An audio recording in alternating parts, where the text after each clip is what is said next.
Very good evening class. Please take your seats all of you. Class आज हम लोग start करने जा रहे हैं जिस चैप्टर के साथ, उस चैप्टर का नाम है कीन्स थ्योरी। इसको हम theory of income and employment भी कहते हैं। सबसे पहले समझते हैं कि इस थ्योरी को कीन्स थ्योरी क्यों कहते हैं। तो किसी को आइडिया है कुछ? हाँ, देखो, ये जो थ्योरी है ये जॉन मेनियार्ड कीन्स ने लिखी थी और ये थ्योरी 1936 में पब्लिश की गई थी, लगभग 90 इयर्स पहले आज से। ठीक है। और ये जो थ्योरी है ये बहुत ही ज़्यादा इम्पॉर्टेंट है किसी भी कंट्री की इकोनॉमी को समझने के लिए, किसी भी देश की अर्थव्यवस्था को अच्छे से समझने के लिए हमें ये थ्योरी काफ़ी ज़्यादा हेल्प करती है।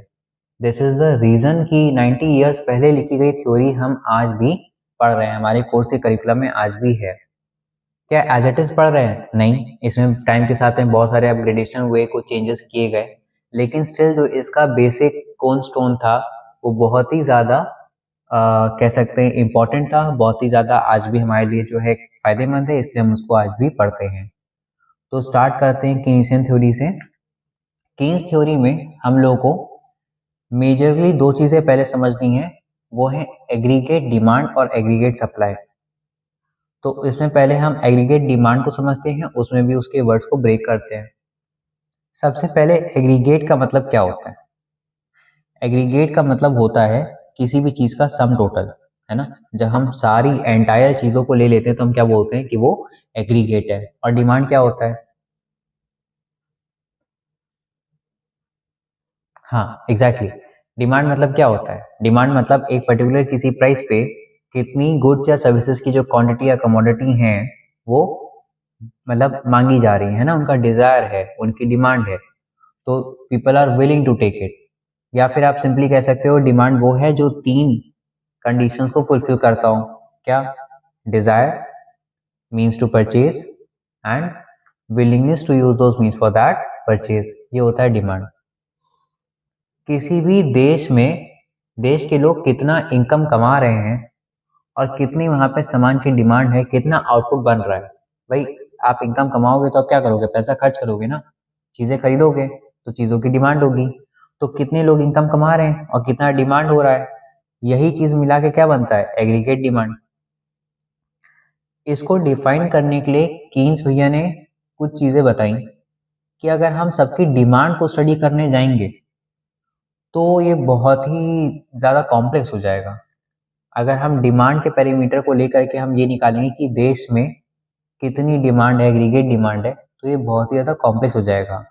तो सिंपल सा एक तरीका आप ये निकाल लो कि देश में पैसे कितने खर्च हो रहे हैं। आप ये कंप्यूट कर लो कि देश में पैसे कितने खर्च कर रहे हैं, कितना एक्सपेंडिचर हो रहा है, कितना कंजम्पशन हो रहा है। ऐसा क्यों? देखो, डिमांड है किसी चीज़ की तो आप खरीदोगे, खरीदोगे तो आप क्या पे करोगे? मनी पे करोगे, यानी आपने पैसा एक्सपेंड करा, है ना। तो किसी भी चीज की डिमांड कब फुलफिल होती है? जब आप कैश पे करते हैं या फिर जब आप उसको परचेज करते हैं। तो उन्होंने कहा कि डिमांड को बेसिस ना लो, आप ये देखो कितना पैसा खर्च करा जा रहा है। तो जितना भी पैसा टोटल स्पेंड किया जा रहा होगा, जो भी एग्रीगेट स्पेंडिंग होगी, वही एग्रीगेट डिमांड होगी। क्या इतना समझ में आ रहा है? ठीक है। जो कीन्स थ्योरी है, theory of income and employment, इसके तीन मेन कंपोनेंट्स हैं। देखते हैं जो इसके तीन मेन कंपोनेंट्स हैं, उसमें सबसे पहला जो कंपोनेंट है वो है हमारा इनकम। ठीक है, पहला कंपोनेंट क्या है? इनकम। इनकम के बाद में फिर दूसरा हमारा मेन जो कंपोनेंट है वो है हमारा आउटपुट। और आउटपुट के बाद में जो हमारा थर्ड मेन कंपोनेंट है वो है हमारा एम्प्लॉयमेंट।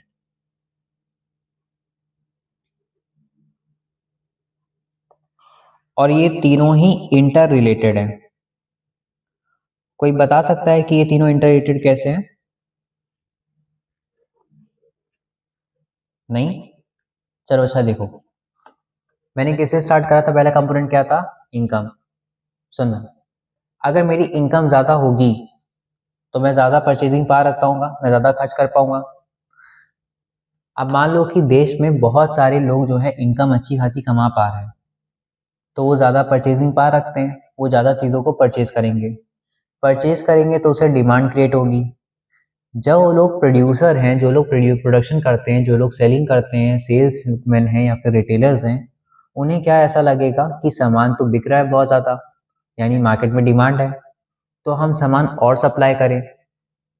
भाई जिस चीज़ की डिमांड है वो और बन के बिकेगा ना, तो उसके लिए वो क्या करेंगे, वो अपने सेल्स प्रोडक्शन लेवल को इंक्रीज करने की कोशिश करेंगे। यानी अल्टीमेटली आप अपना आउटपुट बढ़ा रहे हैं। तो इनकम के बारे में आउटपुट वाला कंपोनेंट समझ में आया। अच्छा, जो आप आउटपुट बना रहे हैं, जो बढ़ा रहे हैं आप आउटपुट, जो भी आपका बनेगा आगे प्रोडक्ट वगैरह एक्स्ट्रा बनेगा, वो प्रोडक्ट कहाँ से बनेगा? मैन्युफैक्चरिंग यूनिट से अगर गुड है, सर्विसेज तो प्रोफेशनल से होंगी, निकल के आएंगी। और जो भी गुड्स वगैरह, जो भी कमोडिटी है, वो कैसे बनेगी? मैन्युफैक्चर की जाएगी। मैन्युफैक्चर कैसे कर देगा अचानक से इसको इंक्रीज? भाई जो वर्कर्स काम कर रहे हैं, ठीक है, उनकी एफिशिएंसी लेवल तो इंक्रीज की जा सकती है। एक वर्कर मान लेते हैं कि मशीन को ऑपरेट करके 100 प्रोडक्ट बनाता था, तो उस पर हमने फोर्स करके उसको 150 बोल दिया बनाने को, या 180 या 120 या 200 बना दिया। वो बहुत ज़्यादा लेवल तक तो, मैसिव स्केल तक तो प्रोडक्शन नहीं इंक्रीज कर सकता, लिमिटेशंस हैं। तो हमें उसके लिए क्या चाहिए होंगे? और सारे वर्कर्स और लेबरर्स चाहिए होंगे। तो वो क्या होगा, हम उनको फिर रिक्रूट करेंगे। तो जब उनको प्लेस करेंगे अपनी कंपनी में, तो उनको क्या मिलेगा? एम्प्लॉयमेंट मिलेगा। तो देश के लोगों को एम्प्लॉयमेंट मिला। अच्छा, अब एम्प्लॉयमेंट में हम उनको क्या देंगे? सैलरी। वो क्या है उनकी? इनकम। और वो फिर से इनकम बनी, फिर से वो कुछ खर्च करेंगे, फिर से डिमांड क्रिएट होगी, और ये लूप चलता जाएगा। तो ये तीन चीज़ों के बीच में है। तो किसी भी देश की इकोनॉमी में तीन मेन चीज़ें होती हैं। क्या क्या? सब रिपीट करेंगे। इनकम, आउटपुट और एम्प्लॉयमेंट। यही तीन चीज़ें बहुत अच्छे से कीन्स थ्योरी में पढ़ने को मिलती हैं। कीन्स थ्योरी शॉर्ट रन में चलती है। किस में चलती है? शॉर्ट रन में। यानी ये लॉन्ग पीरियड ऑफ टाइम की स्टडी नहीं करता है। ये जो थ्योरी है ये शॉर्ट रन की स्टडी पे डिपेंड करता है। क्या इतना समझ में आया? ठीक है। हमारा पहला कंपोनेंट जो है वो क्या है? हमारा एग्रीगेट डिमांड। एग्रीगेट डिमांड का मतलब अभी मैंने क्या बताया कि लोग कितना एक्सपेंडिचर कर रहे हैं। जितना लोग एक्सपेंडिचर कर रहे हैं, जितना लोग एक्सपेंड करना चाह रहे हैं टोटल, उसी को हम क्या बोलेंगे? Aggregate demand. People are likely to expend. Likely to spend बोला मैंने एक्चुअल स्पेंड नहीं बोला। लाइकली मतलब एक्चुअल एक्सपेंडिचर नहीं देखा जाता है। हम लोग ये देखते हैं कि देश में लगभग लगभग कितना सामान बिक सकता है, वही डिमांड है। अगर मुझे लग रहा है कि जैसे मैं कोई सामान बनाता हूँ, ठीक है, मुझे लग रहा है कि लगभग लगभग 10 लाख तक का तो सामान बिक जाएगा, तो मेरे यहाँ की डिमांड कितनी है? अप्रॉक्स 10 लाख। तो ये क्या है? It is likely to be selled. तो अब ये लाइकनेस वर्ड के लिए ना हमें दो पढ़ने पड़ते हैं चीजें, जो कि आप ऑलरेडी डिमांड में पढ़ के आए होंगे। ठीक है, क्या है वो? आपने पढ़ा होगा एक्स एंटी डिमांड, ठीक है, और आपने एक पढ़ा होगा एक्स पोस्ट डिमांड।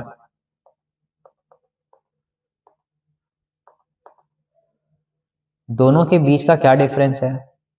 तो देखो, जो एक्स एंटी डिमांड होती है, इसको हम क्या बोलते हैं? इसको हम बोलते हैं बिफोर हैंड।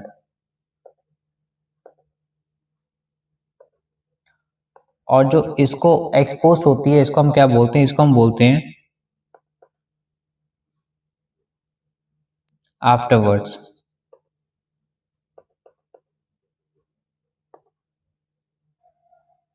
ठीक है। एक्स एंटी क्या होती है? ये बिफोर हैंड होती है। और एक्सपोस्ट क्या होती है? ये आफ्टरवर्ड्स होती है। ठीक है। अच्छा, जो एक्स एंटी है, जो एक्स एंटी है, ये जो हमारी डिमांड होती है, ये कैसी होती है? ये हमारी एक्सपेक्टेड होती है। ठीक है, ये कैसी होती है? हमारी एक्सपेक्टेड होती है। ठीक। और जो हमारी एक्सपोस्ट होती है, ये कैसी होती है? ये हमारी इफेक्टिव होती है। इफेक्टिव यानी एक्चुअल। इफेक्टिव मतलब क्या है? एक्चुअल। और एक्सपेक्टेड मतलब क्या है? लाइकली। जैसे कि सर समझ नहीं आया, एक एग्जांपल दीजिए।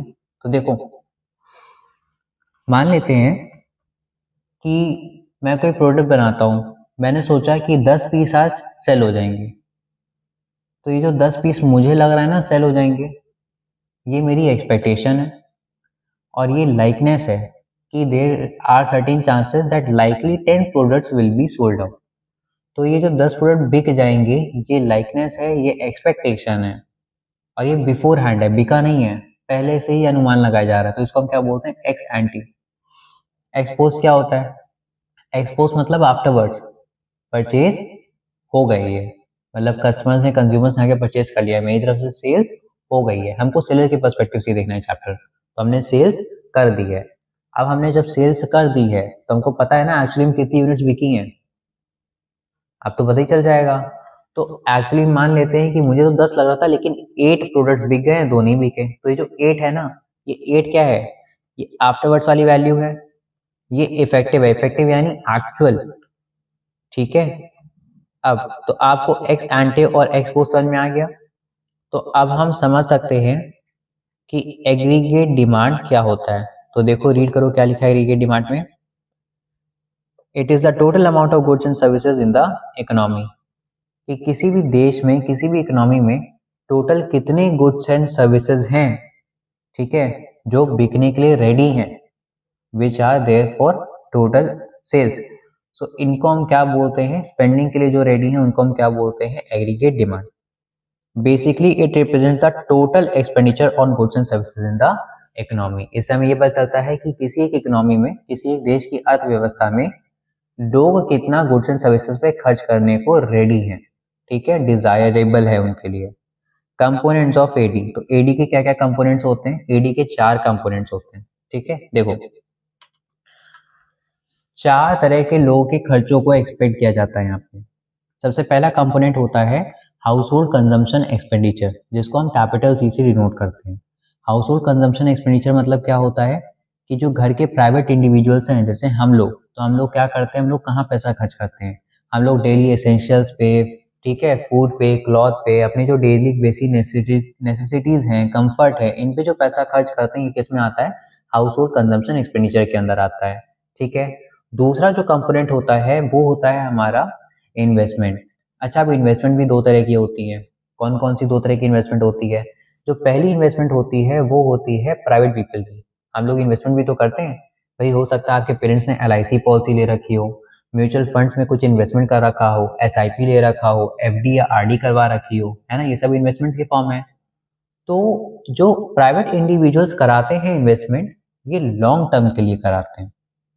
क्या आपके पेरेंट्स ने, कभी आपने सुना है कि पेरेंट्स ऐसे कह रहे हैं कि पॉलिसी ले लो, 1 महीने बाद में सब जो है पैसा निकाल लेंगे, ये FD करा लो, 1 महीने बाद तोड़ देंगे?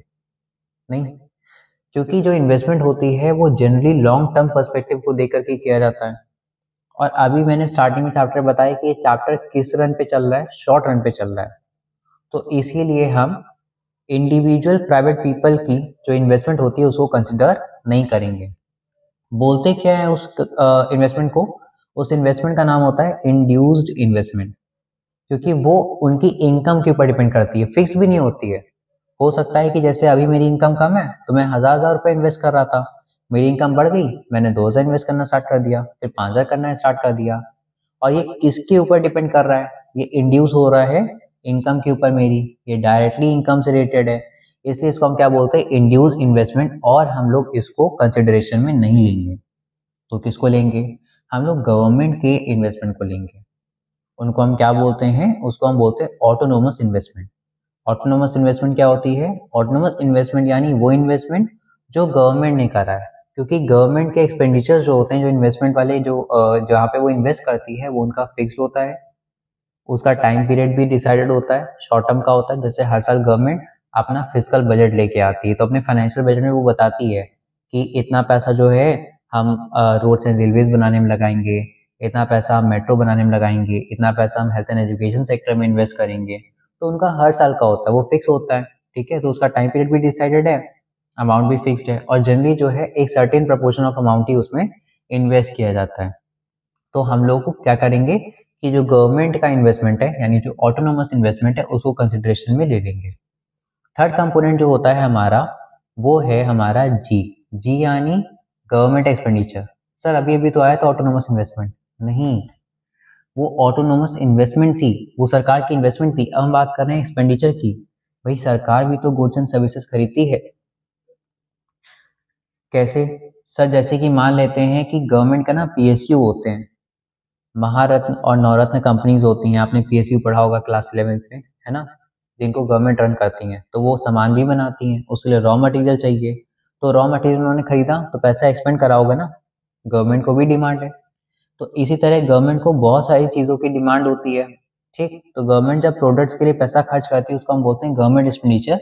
ये भी हमारे एग्रीगेट डिमांड का एक कंपोनेंट बन जाता है। लास्ट में होता है हमारा नेट एक्सपोर्ट्स। नेट एक्सपोर्ट यानी एक्सपोर्ट माइनस इम्पोर्ट। मान लेते हैं कि मेरे देश में से सामान बना और बाहर की कंट्रीज में उसकी बहुत डिमांड है, तो मेरे यहाँ से लेट्स अज्यूम कि 80 करोड़ का सामान बाहर बिक जाता है, ठीक है, और बाहर से भी हमें सामान मंगाना पड़ता है। 30 करोड़ का सामान जो है वो मान लेते हैं हम कि बाहर से इंडिया में हम लोग मंगवा लेते हैं, इंपोर्ट करते हैं। तो सर अगर 80 हमने कमाए और 30 दे दिए तो नेट तो मेरे पास में 50 आया ना। तो एक्चुअल डिमांड ऐसे ही निकलती है। हम क्या करते हैं कि एक्सपोर्ट में से इंपोर्ट लेस करके नेट एक्सपोर्ट निकाल लेते हैं, उसको हम यहाँ पे ले आते हैं। आपको सिर्फ और सिर्फ बेसिक इसका मीनिंग समझना है, इन डेप्थ इसके ऊपर डिस्कशन नहीं होगा, क्योंकि क्लास 12 के करिकुलम में ये बचे हुए जो 2 कंपोनेंट्स हैं ये नहीं इंक्लूड होते हैं, ये स्कोप के बाहर है, ठीक है। यानी एडी एक्चुअली में तो क्या होता है, household consumption expenditure plus investment expenditure, कौन सा वाला, ऑटोनोमस वाला, इसके अलावा गवर्नमेंट का एक्सपेंडिचर और नेट एक्सपोर्ट्स। लेकिन जब हम इस चैप्टर को पढ़ेंगे तो इस चैप्टर के पढ़ने में हम आगे क्या करेंगे, एडी में सिर्फ 2 कंपोनेंट लेंगे, पहले वाले सी से हाउस होल्ड कंजम्पशन एक्सपेंडिचर और आई से हम लेंगे ऑटोनोमस इन्वेस्टमेंट, ठीक है। गवर्नमेंट का और नेट एक्सपोर्ट का कंपोनेंट हम लोग नहीं पढ़ेंगे। तो चलिए देखते हैं। सबसे पहला कह रहा है components household private consumption expenditure, कह रहा है it refers to total amount of expenditure incurred by household to purchase goods and services, की गुड्स एंड सर्विसेज खरीदने के लिए उन्होंने कितना पैसा खर्च करा। फिर देख के रखा है इन्वेस्टमेंट एक्सपेंडिचर, ये वो खर्चा है जो कि capital goods, plant and machinery, assets वगैरह खरीदने के लिए करा गया है। फिर क्या है government consumption expenditure, it refers to the expenditure incurred by government और purchase of goods and services. क्या हुआ, डाउट है? हाँ अच्छा, देखो ये कह रहे हैं कि सर आपने अभी एग्जांपल दिया था इन्वेस्टमेंट में कि जो LIC पॉलिसी FD RD लेते हैं, है ना, तो पहली बात तो सर वो जो है वो इंड्यूस्ड इन्वेस्टमेंट के एग्जांपल थे, प्राइवेट वाले, ठीक है। और अगर कंपनी भी इन्वेस्टमेंट करती है तो कंपनी भी इन्वेस्टमेंट करती है शेयर्स में, बॉन्ड्स में, दूसरी कंपनी के शेयर्स बॉन्ड्स ले लेती है, ठीक। और अगर आपने बैलेंस शीट को ध्यान से देखा हो तो एसेट साइड पे इन्वेस्टमेंट्स भी दी होती हैं, 2 तरह की होती हैं, traded non traded. Admission chapter में, रिटायरमेंट चैप्टर में हमने पार्टनरशिप में पढ़ा होगा, याद आया? हाँ जी, तो एसेट्स ही होती हैं इन्वेस्टमेंट। अब वो इन्वेस्टमेंट चाहे आप बैंक में FD RD में करें, चाहे आप शेयर्स या स्टॉक या डिबेंचर परचेज कर लीजिए, ठीक है। चलिए फिर क्या है नेट एक्सपोर्ट्स। नेट एक्सपोर्ट्स में क्या है, it is the difference between exports and imports. अच्छा देखो यहाँ पे जो लिखा हुआ है फॉर्मूला मैंने, उसमें ADC और I इसको मैंने अलग से प्रॉपर हाईलाइट कर रखा है, और GX-M उसको मैंने थोड़ा सा फेडेड रखा है। क्यों? इसके पीछे का रीजन यही है कि हमारा इतना स्कोप में है और बचा हुआ स्कोप में नहीं है। अब आता है हमारा कंजम्पशन एक्सपेंडिचर। कंजम्पशन एक्सपेंडिचर यानी पहला जो C कंपोनेंट था हमें वो समझना है। तो देखिए कंजम्पशन एक्सपेंडिचर क्या होता है, कंजम्पशन यानी खर्च करना, ठीक है। तो खर्चे देखो 2 तरह के होंगे, यहाँ पे एक तो होगा वो खर्चा जो आपकी इनकम की वजह से हो रहा है, आप कमा रहे हैं तो आप खर्च कर रहे हैं, और एक वो खर्चा होगा जो इनकम पे डिपेंड नहीं करता। जब आपका बर्थ हुआ तब से लेके अभी तक आप में से कोई ऐसा जो अर्न करता है अभी? No one, good. तो जैसे कि आप लोग अभी अर्न नहीं कर रहे हैं, क्या आप कंजम्पशन नहीं करते, क्या आप कंज्यूमर नहीं है? आपको बुक्स चाहिए, आपको नोटबुक्स चाहिए, आपको खाने के लिए जंक फूड चाहिए, बचपन से आपको खाना खिलाया जा रहा है, पेरेंट्स खिला रहे हैं, है ना, बदले में कुछ ले नहीं रहे हैं, तो आपके ऊपर पैसे तो बहुत खर्च करे जा रहे हैं। आप इन्वेस्टमेंट है अपने पेरेंट्स की, पेरेंट्स आपके ऊपर बचपन से लेकर अभी तक कितना पैसा इन्वेस्ट करते आए। लेकिन क्या आपकी कोई इनकम है? नहीं, इनकम जीरो है, खर्चा आपके ऊपर बहुत सारा हो गया है, ठीक है। तो ये क्या खर्चा रोका जा सकता है? नहीं रोका जा सकता, क्योंकि जिंदा रहने के लिए, सर्वाइवल के लिए हमको खाना ना तो खाना ही पड़ेगा। तो इसीलिए इस खर्चे को हम क्या बोलते हैं? Autonomous consumption. ऑटोनोमस कंजम्पशन क्या होता है? यानी वो कंजम्पशन जो इनकम हो चाहे ना हो फिर भी इनकर होगा, ठीक है। ऑटोनोमस कंजम्पशन क्या होता है कि चाहे हमारी इनकम हो चाहे ना हो, बिल्कुल जीरो हो, क्या होगा? ये खर्चा तो होगा ही होगा। इसके बाद में अगर आप कमाने लग गए और तब आपने उसमें आपने अपने कंजम्पशन को बढ़ा दिया, आपने खर्चे बढ़ा दिए, तो उसको हम बोलते हैं क्या? वो होता है हमारा मेन कंजम्पशन, जो कि इनकम का फंक्शन है, इनकम पे डिपेंड करता है। मान लो जैसे भी कुछ नहीं कमा रहे हो तो आपके ऊपर 5,000 खर्च हो जाते हैं महीने में, ठीक है। आप मान लेते हैं ट्यूशन पढ़ाने लगे, आपको 3,000 रुपये मिलने लगे, तो अब क्या होगा कि 3,000 में से भी आप कुछ पैसा खुद पे खर्च करने लगोगे। मान लेते हैं 1,000 खर्च करते हो, 2,000 घर में देते हो, तो 5,000 तो बेसिक सर्वाइवल के खर्चे हो ही रहते हैं आप पे, और 1,000 आपने जो पैसा कमाया उसमें से, तो आपका कंजम्पशन कितना हो गया? 6,000। तो ऐसे ही जैसे जैसे इनकम बढ़ती आएगी वैसे वैसे कंजम्पशन बढ़ता जाएगा, लेकिन सेम रेट से नहीं बढ़ेगा। मान लो कि मेरी सैलरी हो गई 2 लाख पर मंथ की, तो क्या पूरे 2 लाख मैं खर्च कर दूंगा उठा के? नहीं। एक पॉइंट पे क्या होगा कि इनकम बहुत ज्यादा होगी तो फिर मैं सेविंग करना स्टार्ट कर दूंगा। जैसे जैसे इनकम का प्रपोर्शन बढ़ता जाएगा वैसे वैसे सेविंग का भी प्रपोर्शन बढ़ता जाएगा, कंजम्पशन का भी प्रपोर्शन बढ़ता जाएगा। सेम रेट से बढ़ेगा? नहीं, इनकम के कंपैरिजन में थोड़ा सा कम रेट से बढ़ेगा, और कहीं कहीं पे हो सकता है कि रेट एकदम सेम हो जाए, ठीक। लेकिन एक बात याद रखिएगा कि कभी भी सेविंग्स और इनकम दोनों इक्वल नहीं हो सकती। कभी ऐसा हो सकता है कि मैं अपने ऊपर कुछ पैसा खर्च ही ना करूं, मतलब ऑटोनोमस कंजम्पशन भी ना करूं, मैं 10,000 रुपये महीने में कमाऊं और मैं पूरे सेव कर लूं, ना ही रहने के लिए रेंट दूं, ना ही इलेक्ट्रिसिटी दूं, ना ही खाने पीने के लिए कुछ लेके आऊं। क्या ऐसा पॉसिबल है? नहीं। तो सर, सेविंग्स इनकम के बराबर नहीं हो सकती हैं। सेविंग हो सकती हैं, कम होंगी इनकम से, ठीक है। या फिर ऐसा हो सकता है कि आपने पैसा कमाया 10,000, आपने पूरा खर्च कर दिया, सेविंग जीरो।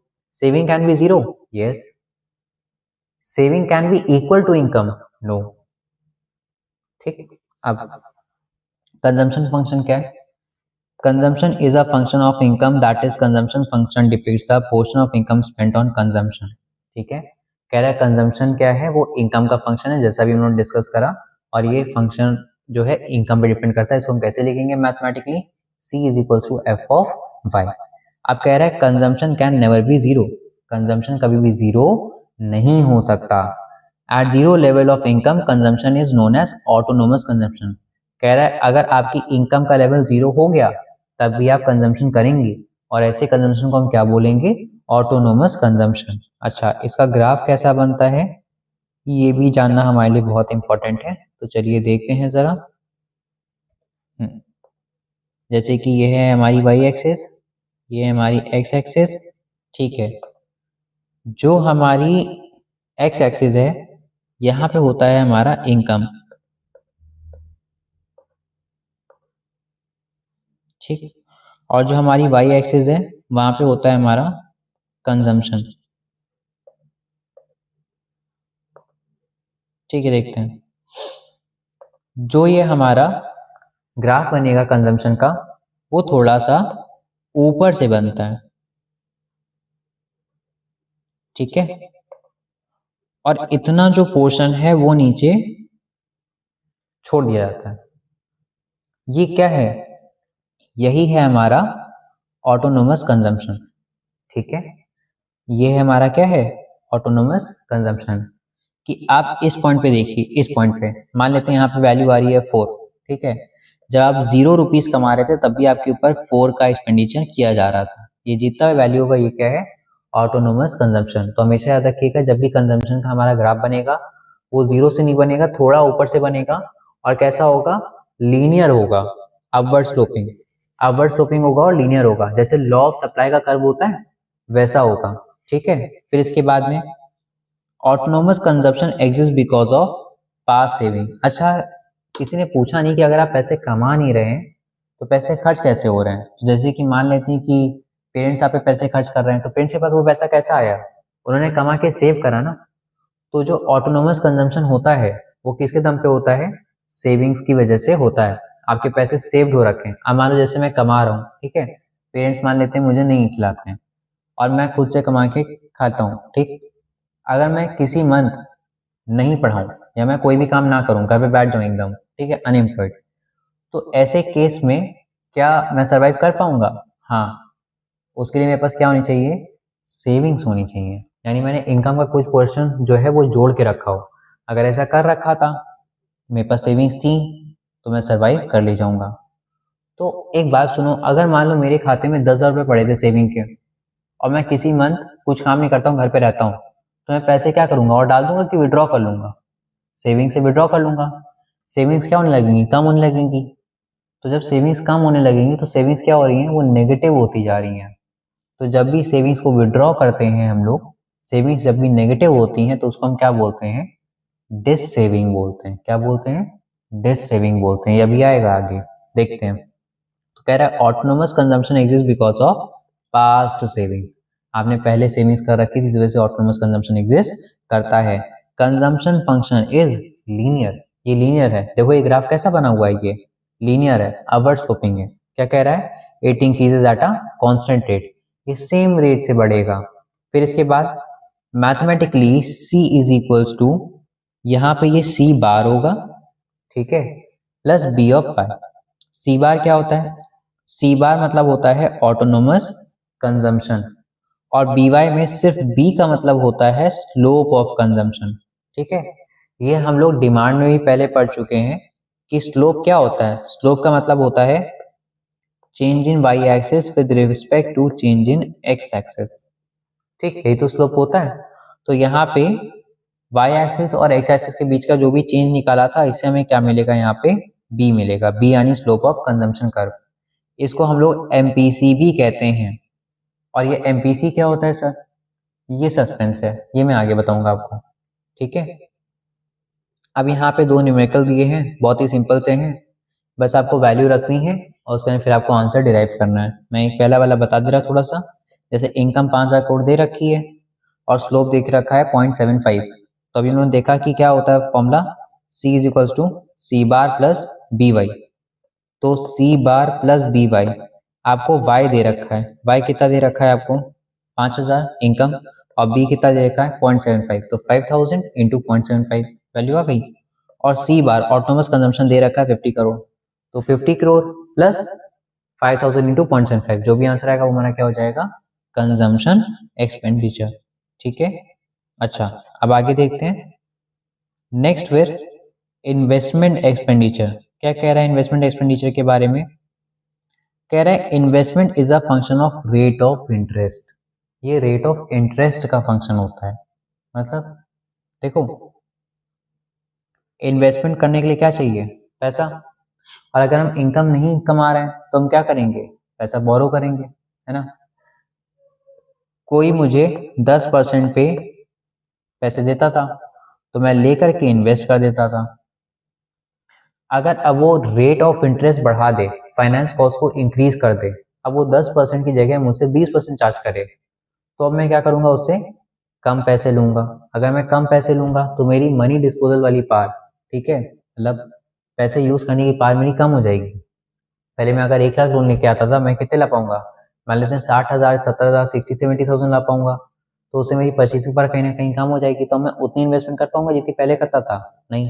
यानी रेट ऑफ इंटरेस्ट बढ़ने से इन्वेस्टमेंट कम हो गई। ये कैसा रिलेशन है? ये इनवर्स रिलेशन है, ठीक है। तो इसका ग्राफ कैसे बनेगा? जैसे डिमांड का ग्राफ बनता था। कैसे बनता है ग्राफ? तो इम्यूनिटी ऑटोनोमस इन्वेस्टमेंट पे आ गए हम लोग गलती से, ये इन्वेस्टमेंट एक्सपेंडिचर। तो इसका ग्राफ ऐसे बनेगा, और बस एक आपको नीचे जो है डाउनवर्ड स्लोपिंग आपको एक लाइन खींच देनी है, बस, ठीक है। और आप इसको दिखा भी सकते हैं। कैसे दिखाएंगे आप इसको? आप ऐसे दिखा दीजिएगा कि जब रेट ऑफ इंटरेस्ट ये था तो इतना, यहाँ पे एक सेकेंड,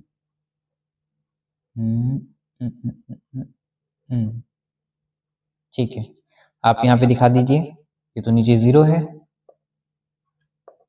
जब रेट ऑफ इंटरेस्ट ज़्यादा था तो हमारी इन्वेस्टमेंट इतनी होती थी I1, और जब रेट ऑफ इंटरेस्ट गिर गया, R2 हो गया R1 से, जब ये फॉल हुआ तो हमारा जो इन्वेस्टमेंट का अमाउंट था वो हमारा इंक्रीज कर गया, ठीक है, सिंपल है। अब there are two types of investment, जैसा हम लोगों ने अभी डिस्कस करा था।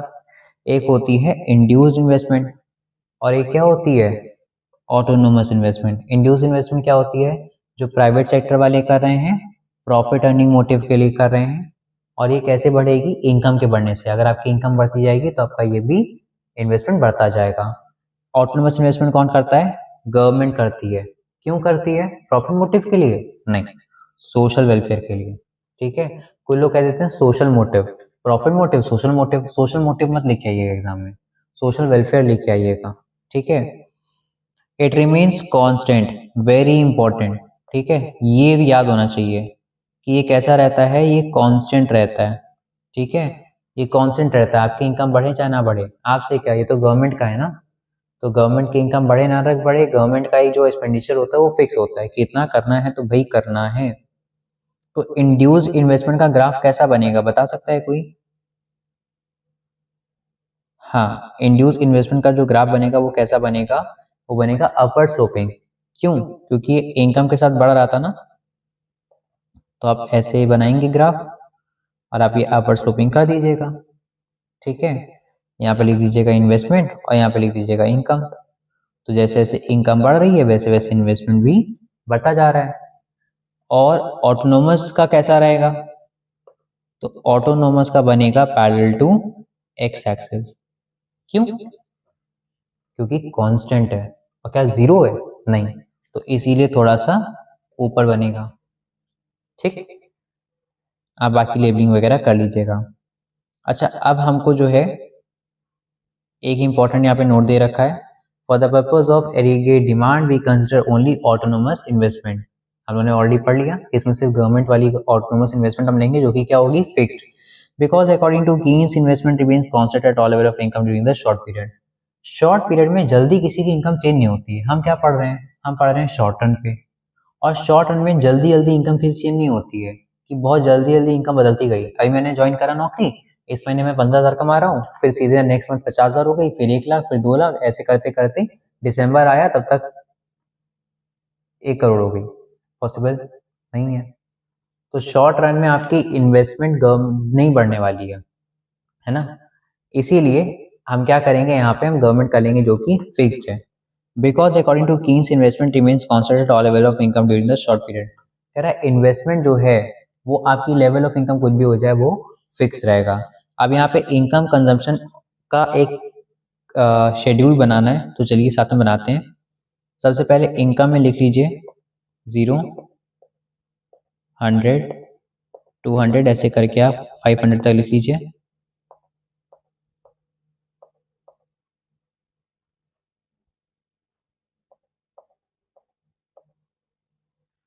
ठीक है, जस्ट अ मिनट।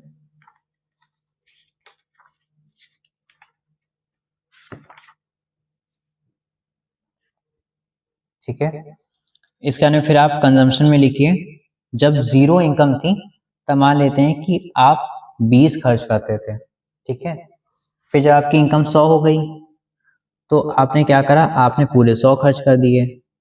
जब 200 हो गई तो आपने 180 खर्च करे, फिर 300 पे आपने 260 खर्च करे, फिर 400 पे आपने 340 खर्च करे।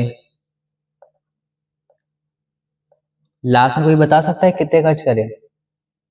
Very good, 420। कैसे आया 420?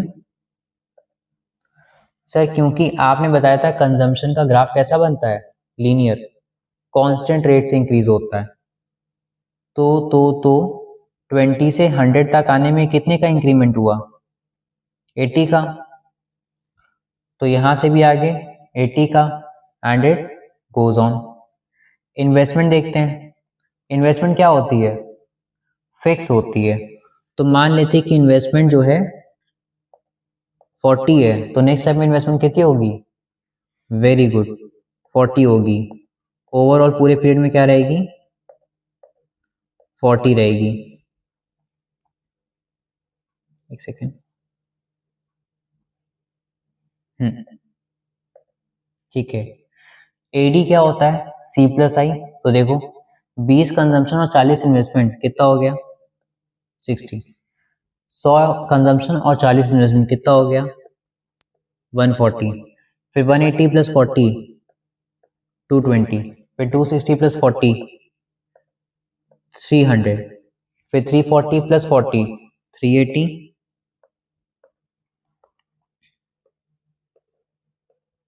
और फिर 420 प्लस 40 460। एक चीज आप नोटिस करेंगे कि जो एडी है वो भी क्या बढ़ रहा है, सेम कांस्टेंट रेट से बढ़ रहा है। उसमें भी किसका किसका इंक्रीमेंट आ रहा है, 80 80 80 80 80 का, है ना। ये कांस्टेंट रेट से बढ़ रहा है। तो इसका भी ग्राफ कैसे बनेगा, एडी का लीनियर बनेगा। लीनियर तो बनता है, वही तो पढ़ा था, नहीं पढ़ा था, कंजम्पशन का पढ़ा था। एडी का भी कैसा बनेगा, लीनियर। अब ग्राफ में यहाँ पे ना अभी दो चीजें ध्यान से समझना, ठीक है। देखो पहली बात ये कि जो ग्राफ है अभी उन्होंने देखा था कंजम्पशन का कहाँ से बनेगा, थोड़ा सा हाइट से, मान लेते हैं यहाँ, एक सेकेंड, यहाँ से माना, ठीक है। और सर इन्वेस्टमेंट का कैसे बनेगा, सर एक लेवल से बिल्कुल स्ट्रेट बनेगा, ठीक। तो जो नीचे वाला है ये तो इन्वेस्टमेंट का है, और जो ऊपर वाला था ये ऊपर का जो पूरा है ये कैसा है, ये पूरा, ठीक। ये जो ऊपर का है सिर्फ ऊपर का नहीं, नीचे का भी इंक्लूड करके पूरा, ये कितने का है, ये कंजम्पशन का है। तो अगर हम दोनों को ऐड कर रहे हैं, क्योंकि एडी क्या है, सी प्लस आई, है ना, एडी सी प्लस आई है। तो अगर हम दोनों को ऐड कर रहे हैं तो हमें इस ग्राफ में कैसे इसको शो करना पड़ेगा, तो देखो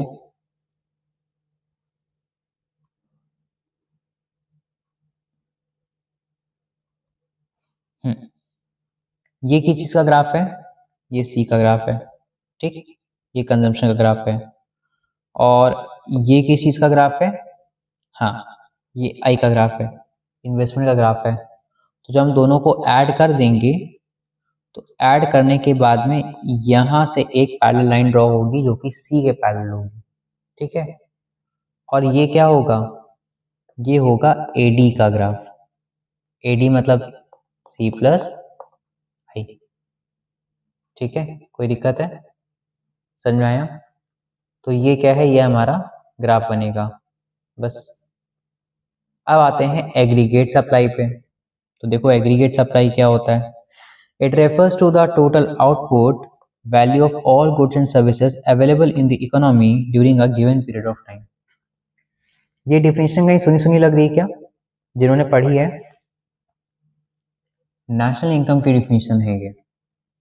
नेशनल इनकम की भी तो ये होती है कि टोटल फाइनल गुड जो कि एक कंट्री में प्रोड्यूस हुआ है during a given period of time, वही तो यहाँ पे भी लिखा है कि टोटल आउटपुट जो कि गुड्स एंड सर्विसेज जो भी है, गुड्स एंड सर्विसेज का टोटल आउटपुट जो कि इकोनॉमी में अवेलेबल है सेल्स के लिए during given period of time. तो ये किसकी डिफिनेशन है, नेशनल इनकम की। इसीलिए हम ए एस को is also represented by national income,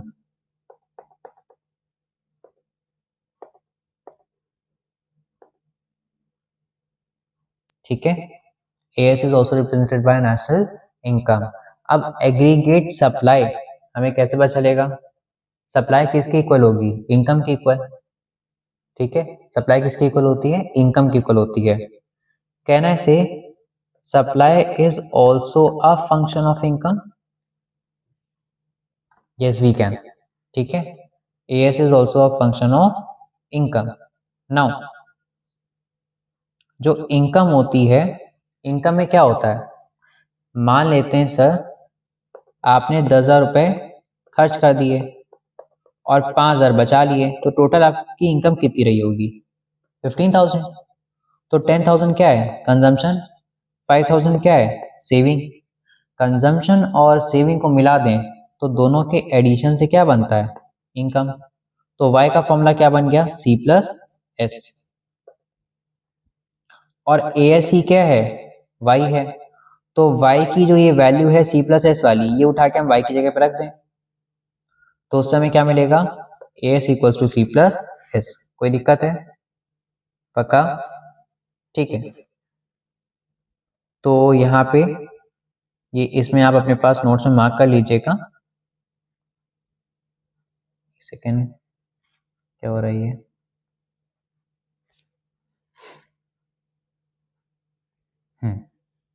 ठीक है।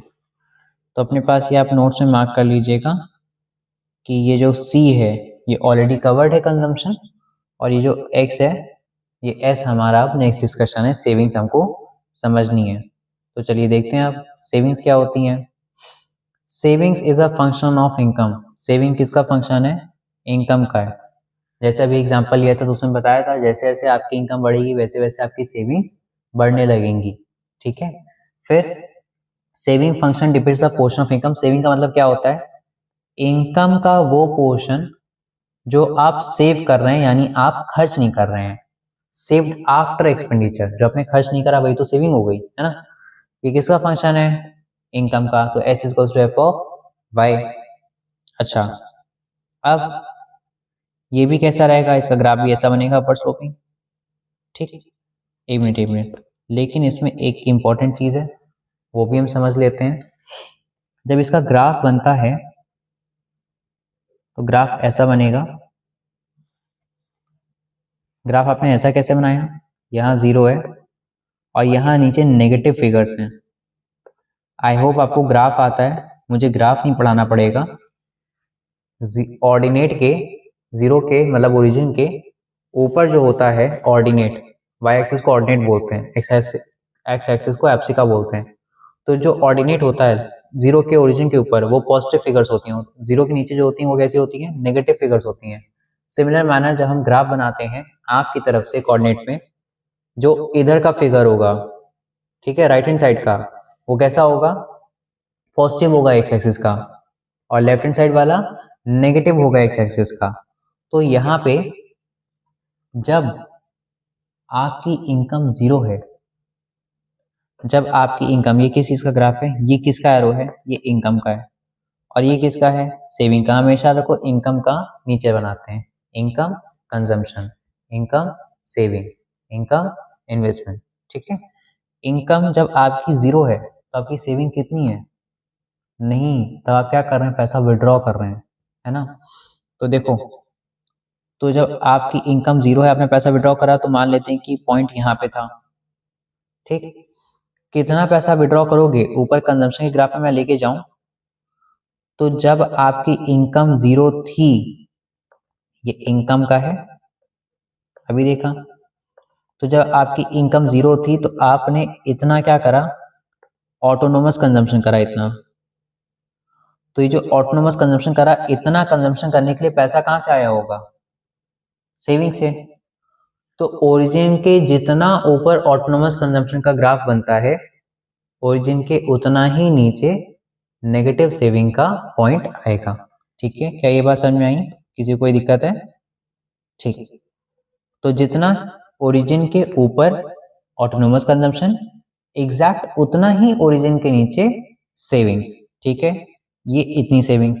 फिर आपकी इनकम बढ़ गई तो एक टाइम पे क्या हुआ? सेविंग्स आपने कम यूज करी, फिर आपने सेविंग्स नहीं यूज करी।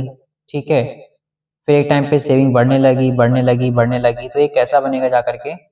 ये एक अपवर्ड स्लोपिंग बनेगा। ठीक, अब एक इंपॉर्टेंट चीज, इस पॉइंट पे क्या हुआ? इस पॉइंट पे, इस पॉइंट पे आपकी सेविंग क्या है? 0 है। सेविंग कैसी है? 0 है। जिस पॉइंट पे सेविंग 0 होती है, जिस पॉइंट पे सेविंग 0 हो गई, इसका मतलब वहां पे क्या क्या इक्वल होगा? इनकम और कंजम्पशन इक्वल हो जाएगा। इस पॉइंट पे I इक्वल्स टू C हो जाएगा और S क्या हो जाएगा? 0। जब इनकम और कंजम्पशन हो जाए इक्वल और सेविंग्स हो जाए 0, तो इस पॉइंट को बेटा बोलते हैं ब्रेक इवन पॉइंट। क्या बोलते हैं? Break even point. ये भी आगे आएगा। ये जो पोर्शन है, ये वाला जो ओरिजिन के नीचे है सेविंग्स वाला, इसको क्या बोलेंगे? सर ओरिजिन के ऊपर जो कंजम्पशन का था उसको हम उतने पोर्शन बोलते थे ऑटोनोमस कंजम्पशन। पैसा नहीं भी कमाएंगे तो इतना कंजम्पशन हो जाएगा, तो जब पैसा नहीं कमाएंगे तो इतनी सेविंग्स हो जाएंगी, तो उसको क्या बोलेंगे? Autonomous savings? नहीं, ऑटोनोमस सेविंग जैसा कोई भी टर्म नहीं होता है, तो इसको हम क्या बोलते हैं? इसको हम बोलते हैं डिस सेविंग्स। क्या बोलते हैं इसको? डिस सेविंग्स बोलते हैं। ठीक है, इसके बाद में कह रहा है we know income is equals to consumption plus saving. हाँ, 10,000 रुपए खर्च करिए, 5,000 रुपए बचा लिए, तो टोटल इनकम कितनी थी? 15,000। एंड उसमें सी, सिर्फ सी कंजम्पशन क्या होता है? C bar plus B Y, autonomous consumption plus slope of income. On substituting the mathematically we get this. तो देखते हैं भाई ये कैसे आएगा मैथमेटिकली। ठीक, कह रहा है इनकम होती है एस प्लस सी। मैंने कहा हाँ भाई। कह रहा है जिसमें सी की वैल्यू क्या होती है? C bar plus B Y plus S equals to Y. मैंने कहा हाँ। तो वो कह रहा है कि जो ये बी वाई है और ये जो सी बार है, इन दोनों को ले जाओ उधर, क्योंकि हमें किसकी वैल्यू निकालनी है? सेविंग्स की। तो हम एक काम करें कि सी बार को उधर ले जाएं, तो माइनस सी बार, वाई पॉजिटिव था ही यहाँ पे, और ये वाला बी वाई इधर आ गया, तो minus B Y equals to S. अब माइनस का सी बार कॉमन है, माइनस का सी बार मतलब सॉरी माइनस का C bar as it is है, कॉमन नहीं है। हम पॉजिटिव वाई कॉमन ले रहे हैं, तो यहाँ पे क्या बचेगा? यहाँ पर बचेगा सिर्फ और सिर्फ 1, और यहाँ पर क्या बचेगा? यहाँ पर बचेगा हमारा माइनस का बी। तो बस बन गया formula, minus C bar plus Y 1 minus B equals to S. इस y को यहाँ ना लिख के आप यहाँ लिख दीजिएगा। ठीक है, नहीं समझे मतलब? जैसे यहाँ लिख रखा है y को सबसे राइट मोस्ट कॉर्नर में। ठीक है, कोई दिक्कत है? ठीक, हम लोग आगे बढ़ सकते हैं। आगे देखते हैं अब क्या आ रहा है। देखो, कह रहा है कि ये जो सेविंग का ये जो फॉर्मूला है, ठीक है। अच्छा हाँ, एक इंपॉर्टेंट चीज, जैसे सी का फॉर्मूला क्या था? C bar plus B Y, autonomous consumption plus slope of Y. B का मतलब क्या था? स्लोप। तो यहाँ पे जो वाई के बगल में लिखा हुआ है ये क्या है? वो था स्लोप ऑफ कंजम्पशन कर्व। ये पता है क्या है? ये है स्लोप ऑफ सेविंग्स कर्व। क्या है ये? Slope of savings curve. वहां पे उसके स्लोप को हम क्या बोलते थे? MPC, जिसको बोला था कि अभी सस्पेंस रखो, बाद में बताऊंगा। वैसे यहाँ पे इसको क्या बोलेंगे? MPS। अब ये क्या है? ये भी क्या है? सस्पेंस, अभी आगे बताएंगे। अब आगे कह रहा है propensity to consume. Propensity to consume का मतलब क्या है? प्रोपेंसिटी टू कंज्यूम मतलब होता है कि कितनी लाइकनेस है कि आप कितना ज्यादा कंजम्पशन कर सकते हैं, आप कितना कंज्यूम करेंगे, कितना खर्च करेंगे। ठीक है, कितना चीजों को आप खरीदेंगे, यूज करेंगे, वो क्या है? कंजम्पशन। अब देखो कह रहा है it means proportion of income. ये कह रहा है कि इनकम का वो हिस्सा जो आप खर्च कर रहे हैं कंजम्पशन के लिए, और it is also known as consumption function. इसको हम क्या बोलते हैं? कंजम्पशन फंक्शन भी कहते हैं। So what is propensity to consume? Consumption function. What is consumption function? तो कंजम्पशन फंक्शन डिफिनेशन यहाँ पे लिखी हुई है, या आप इसको लर्न कर लीजिएगा कि इनकम का वो प्रपोर्शन जो कि हम स्पेंड करना चाह रहे हैं गुड्स एंड सर्विसेज के लिए। अब propensity to consume can be studied in two category. दो तरीके होती हैं, एक होती है APC और एक होती है MPC। एवरेज और माइजर समझ लेते हैं। देखो भाई, शॉर्ट रन में क्या आपकी इनकम चेंज होगी? हम लोगों ने अभी देखा था शॉर्ट रन में इनकम जल्दी चेंज नहीं होती है। ठीक है, तो आप हाउस होल्ड के पर्सन है, सी आपके लिए है household consumption expenditures, capital C जो था। ठीक है, AD के फॉर्मूले में आपकी इनकम जल्दी जल्दी चेंज होगी नहीं। ठीक, आप जब 10,000 कमाते हैं एक महीने में, तो आप लगभग 8,000 खर्च कर देते हैं। अगले महीने फिर आपने 10,000 कमाए, तो जेनविनली आपके कितने खर्च होंगे? 8,000 के लगभग ही होंगे। कभी कभी फेस्टिवल्स होंगे तो हो सकता है ज़्यादा खर्च हो जाए, कभी कभी हो सकता है कि पैसे बच भी जाएं, लेकिन लगभग लगभग कितना खर्च रहेगा? 8,000 का। यानी वो पूरे साल लगभग लगभग कितना रहेगा? ये जो मैं लगभग लगभग बोल रहा हूँ ना बार बार, यही क्या है हमारा? यही हमारा एवरेज है। एवरेज मतलब क्या होता है? एवरेज मतलब होता है ratio of total consumption to total income. ठीक है, कि आपने कितना कंज्यूम करा अपनी टोटल इनकम का। फॉर्मूला क्या बन जाएगा, APC equals to C upon Y, ये फॉर्मूला बन जाएगा। ठीक है, सी अपॉन वाई, बहुत ही सिंपल है, बहुत सिंपल है। मान लेते हैं जैसे ही मैंने एग्जांपल जो दिया, 8,000 खर्च करो 10,000 में, तो 8,000 सी अपॉन वाई 10,000, आंसर कितना आ जाएगा 0.8। कोई दिक्कत है नहीं। ठीक, क्या कंजम्पशन और इनकम बराबर हो सकते हैं, जितना कमाया उतना पूरा खर्च कर दिया? हाँ। क्या कंजम्पशन जीरो हो सकता है? कभी भी नहीं। ठीक है, क्या कंजम्पशन इनकम से ज्यादा हो सकता है कि हम कमाते तो 10,000 है लेकिन खर्च हो जाता है 20,000? हाँ, तो तभी तो देखा था भाई, जब छोटे थे, बर्थ हुआ था तो कमा कहाँ रहे थे, फिर भी तो खर्चा हो रहा था। तो उस एडिशनल खर्चे को क्या बोलते हैं, ऑटोनोमस कंजम्पशन। ठीक है, अब आगे देखते हैं। कह रहा है मार्जिनल क्या है, मार्जिनल वर्ड जब भी आए तो समझ में आपके मन में तुरंत आना चाहिए चेंज। जब तक मेरी इनकम 10,000 फिक्स्ड थी तो मैं 8,000 8,000 8,000 खर्च करता जा रहा था। जैसे ही मेरी इनकम में इंक्रीमेंट हुआ, जैसे ही थोड़ा सा चेंज हुआ, एग्जैक्ट उस चेंज की वजह से कितना कंजम्पशन मेरा बढ़ गया, वो होता है marginal propensity to consume, MPC. Marginal मतलब क्या होता है, हर एक एडिशनल स्टेप पे। मान लेते हैं मैं 10,000 कमा रहा था, 8,000 खर्च करता था। जैसे ही मेरी सैलरी 15,000 हुई महीने की, मैंने 12,000 खर्च करना स्टार्ट कर दिया। तो आप जरा नोटिस करिए, 10,000 से 15,000 कितने की सैलरी इंक्रीज हुई, 5,000। और 8,000 से 12,000 कितने का कंजम्पशन बढ़ा, 4,000 का। कंजम्पशन बढ़ रहा है 4,000 का, इनकम बढ़ रही है 5,000 से। तो एमपीसी क्या होता है, एमपीसी का फॉर्मूला क्या बनेगा, हम क्या करें, सी का वाई से निकाल दें डिवीजन। यहाँ पे टोटल सी का टोटल वाई से नहीं निकालना है। अगर आपने 12/15 कर दिया तो वो क्या बन जाएगा, average propensity to consume, APC. हम क्या निकाल रहे हैं, चेंज का। तो 10 से 15,000 की सैलरी में 5,000 की इनकम का चेंज आया, और 8,000 से 12,000 की कंजम्पशन में 4,000 का कंजम्पशन चेंज आया। तो change in consumption delta C मतलब 4,000 upon change in income delta Y 5,000। तो इसको सॉल्व कर लेंगे तो आंसर आ जाएगा 0.8। कोई दिक्कत है नहीं। ठीक है, आगे देखते हैं। एक और इम्पोर्टेंट चीज कि जो एमपीसी है, जो मार्जिनल प्रोपेंसिटी टू कंज्यूम है, वो 0 से 1 के बीच में आएगा। ठीक है, हो सकता है आपकी चेंज इन इनकम जीरो, नीचे क्या रखते हैं डेल्टा वाई, हो सकता है चेंज इन इनकम आपकी जीरो हो जाए, इनकम पहले भी 10,000 थी आज भी 10,000 है, तब आप खर्च करते थे 8,000, आज खर्च कर रहे हैं 9,000। तो चेंज इन एक्सपेंडिचर हो गया मान लो 1,000, तो आपने ऊपर तो 1,000 लिख दिया, लेकिन नीचे आपने जीरो लिखा है। क्यों जीरो लिख रखा है, क्योंकि इनकम में चेंज नहीं आया।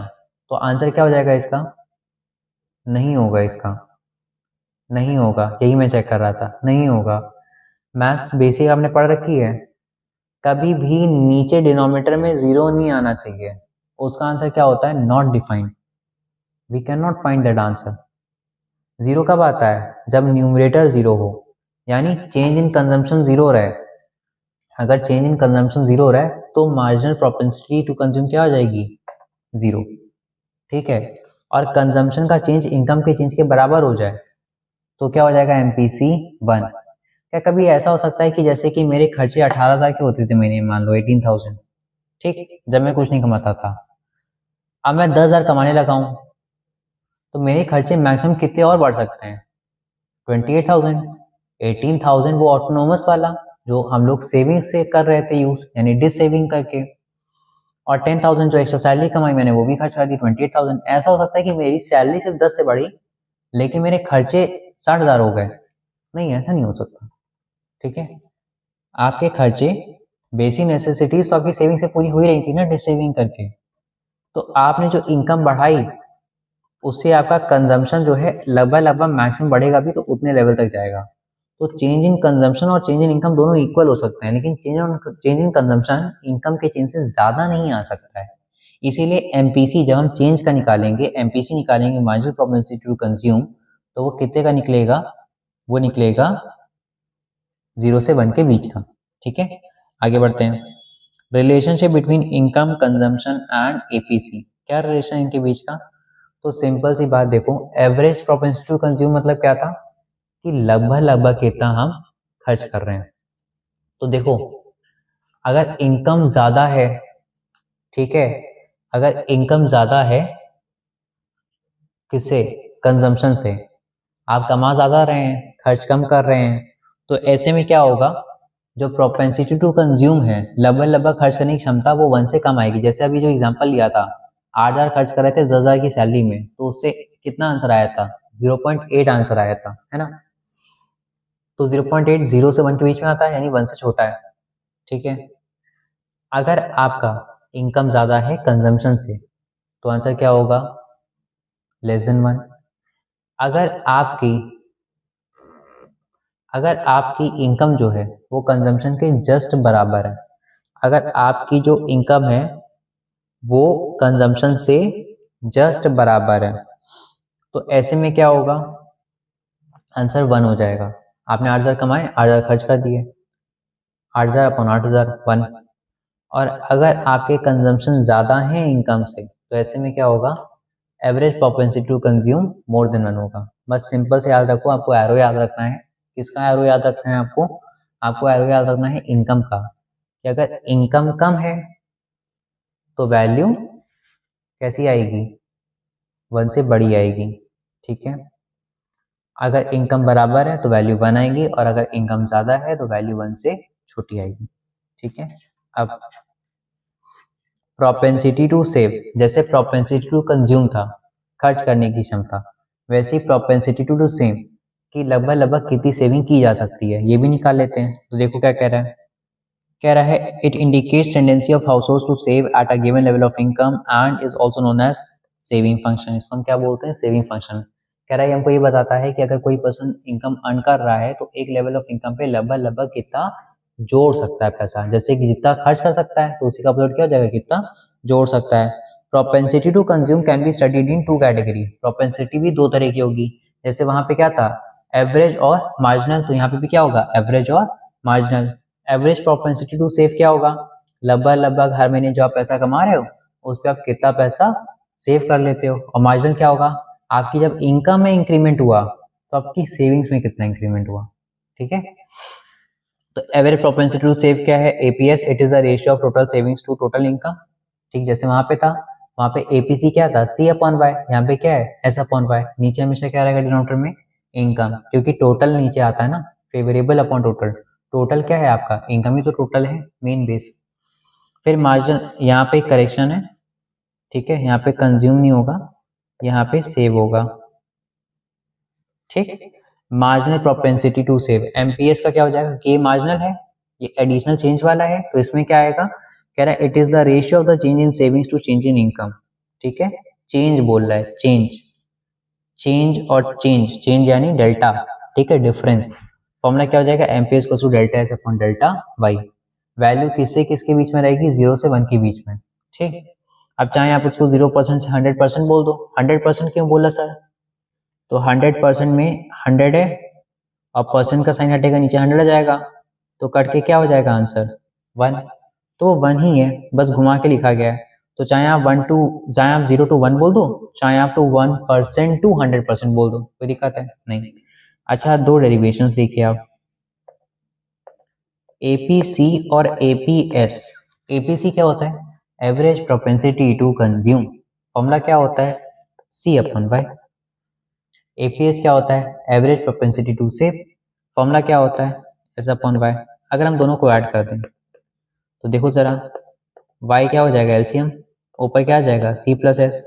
और c प्लस एस क्या होता है, आपने 10,000 खर्च करे, आपने 5,000 बचा लिए, टोटल इनकम कितनी हुई, 15,000। c प्लस एस क्या होता है, इनकम बाई, अभी ऊपर आया था, ए जगह purple purple green green highlighted भी था, ये देखो, y equals to C plus S. Income क्या होती है, कंजम्पशन प्लस सेविंग, तो यहाँ पर क्या होगा, ऊपर क्या आ जाएगा सी प्लस एस की जगह पे y, और नीचे भी क्या है y, सॉल्व करने पे क्या आया 1, यानी एपीसी प्लस एपीएस क्या होता है 1। कोई दिक्कत है नहीं। तो एक तो हमने ये करा डेरिवेशन, एक और डेरिवेशन देख लेते हैं, वो क्या, एमपीसी और एमपीएस का। तो भाई देखो, एमपीसी क्या होता है, मार्जिनल प्रोपेंसिटी टू कंज्यूम, क्या फॉर्मूला होता है इसका sir, delta C upon delta Y, ठीक है।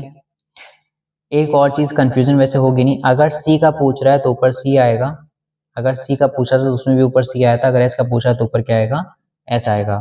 और एमपीएस का क्या होगा, delta S upon delta Y. दोनों में क्या कॉमन आ गया, डेल्टा वाई, एलसीएम आ गया, ठीक। और डेल्टा सी और डेल्टा एस ऊपर क्या हो जाएंगे, ऐड हो जाएंगे। Change in consumption plus change in saving क्या होता है, ये चेंज इन इनकम, यही तो हुआ, सी प्लस एस, तो ये हो गया delta Y upon delta Y. और इसको सॉल्व करोगे तो आंसर क्या जाएगा, 1। यानी एक और ये रिलेशन निकल के आए कि एमपीसी प्लस एमपीएस भी क्या होता है, 1। अगर दोनों के नाम के आगे ए लगा हो तो भी क्या होगा, 1। दोनों के नाम के आगे अगर एम लगा हो तो भी क्या होगा, 1। तो ये दो जो डेरिवेशंस हैं, ये बस आपको रिलेशन याद कर लेना है। तो वही यहाँ पे लिखा हुआ है कि एपीसी और एपीएस 1 होता है और एमपीसी और एमपीएस भी 1 होता है। आई होप कि इसमें तो कोई भी दिक्कत नहीं होगी। क्या कोई दिक्कत है, नहीं। अभी हम लोगों ने एक ग्राफ पढ़ा था सेविंग्स का, कैसा था वो, कुछ ऐसा था जिसमें हम लोग ओरिजिन के नीचे भी चले गए थे, नेगेटिव में, यहां से स्टार्ट हुआ था, इसको क्या बोला गया था, डिस सेविंग, बहुत बढ़िया। इस पॉइंट को क्या बोला गया था, ब्रेक इवन पॉइंट, ठीक है। और हमने एक ग्राफ पढ़ा रखा है इसमें, तो सेविंग्स का था, कंजम्पशन का पढ़ा रखा है। कंजम्पशन का कहाँ से होता है, कंजम्पशन का यहाँ थोड़ा ऊपर से स्टार्ट होता है, और सर इस वाले पोर्शन को क्या बोलते हैं, ऑटोनोमस कंजम्पशन। ये क्या है, ये सी बार है, ऑटोनोमस कंजम्पशन। ये क्या है, ये डिस सेविंग्स है, ठीक। अब सुनना जरा, इन दोनों ग्राफ का साथ में क्या काम होता है, तो चलो देखते हैं।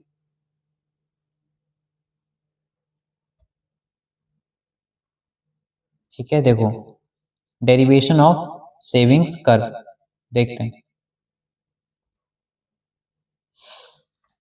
हम सेविंग का कर्व बना रहे हैं, किसकी हेल्प से, कंजम्पशन कर्व की हेल्प से। तो सबसे पहले कंजम्पशन कर्व बना दिया जाए, ठीक है, एक सेकेंड, ये बन गया कंजम्पशन कर्व, एक मिनट, बहुत ज़्यादा वेट है उसकी, ठीक है, ये बन गया कंजम्पशन का कर्व, ठीक।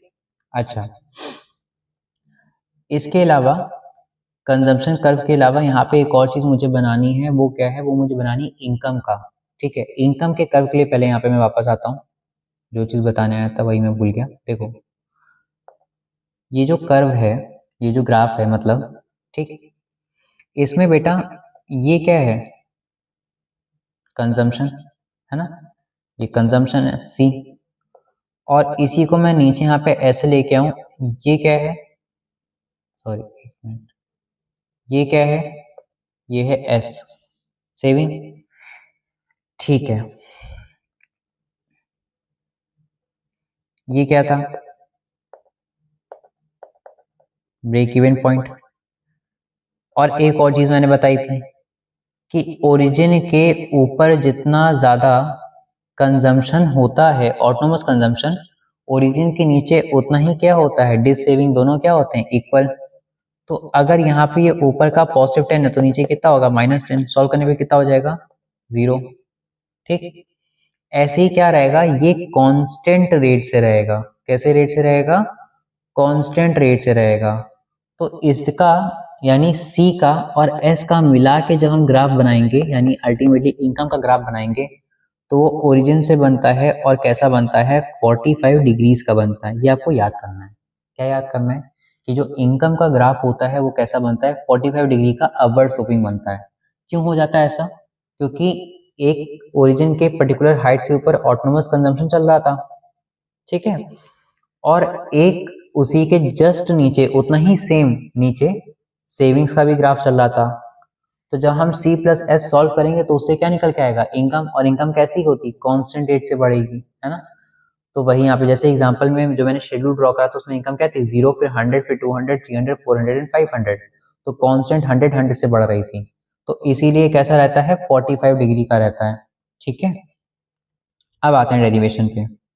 तो जब हम सेविंग्स का बना रहे हैं, ये क्या है, ये कंजम्पशन है ना।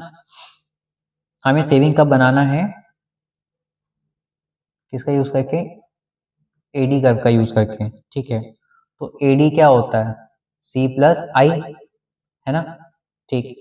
तो ये तो है हमारा कंजम्पशन, ठीक है सर। ये है हमारा इन्वेस्टमेंट, ठीक। और 45 डिग्रीज का हमारा क्या बनेगा, 45 डिग्री का हमारा बनेगा ये टोटल इनकम। कोई दिक्कत है? नहीं। देखो जिस पॉइंट पे हमारा कंजम्पशन, ये कंजम्पशन का ग्राफ है, ये कंजम्पशन का कर्व है, जिस पॉइंट पे हमारा कंजम्पशन और हमारा इनकम इक्वल होता है उस पॉइंट पे सेविंग क्या होती है, जीरो। हम लोगों ने इससे पहले अभी पढ़ा था, ठीक है, यहाँ पे आया था, लिखा भी था कि जब हमारा कंजम्पशन और इनकम इक्वल हो जाए तब हमारी सेविंग्स क्या हो जाएंगी, जीरो। जब सेविंग का पोर्शन बताया था तब ये देखो ये लिखा है कि जब कंजम्पशन और इनकम इक्वल हो जाए तब हमारी सेविंग क्या हो जाएगी, जीरो।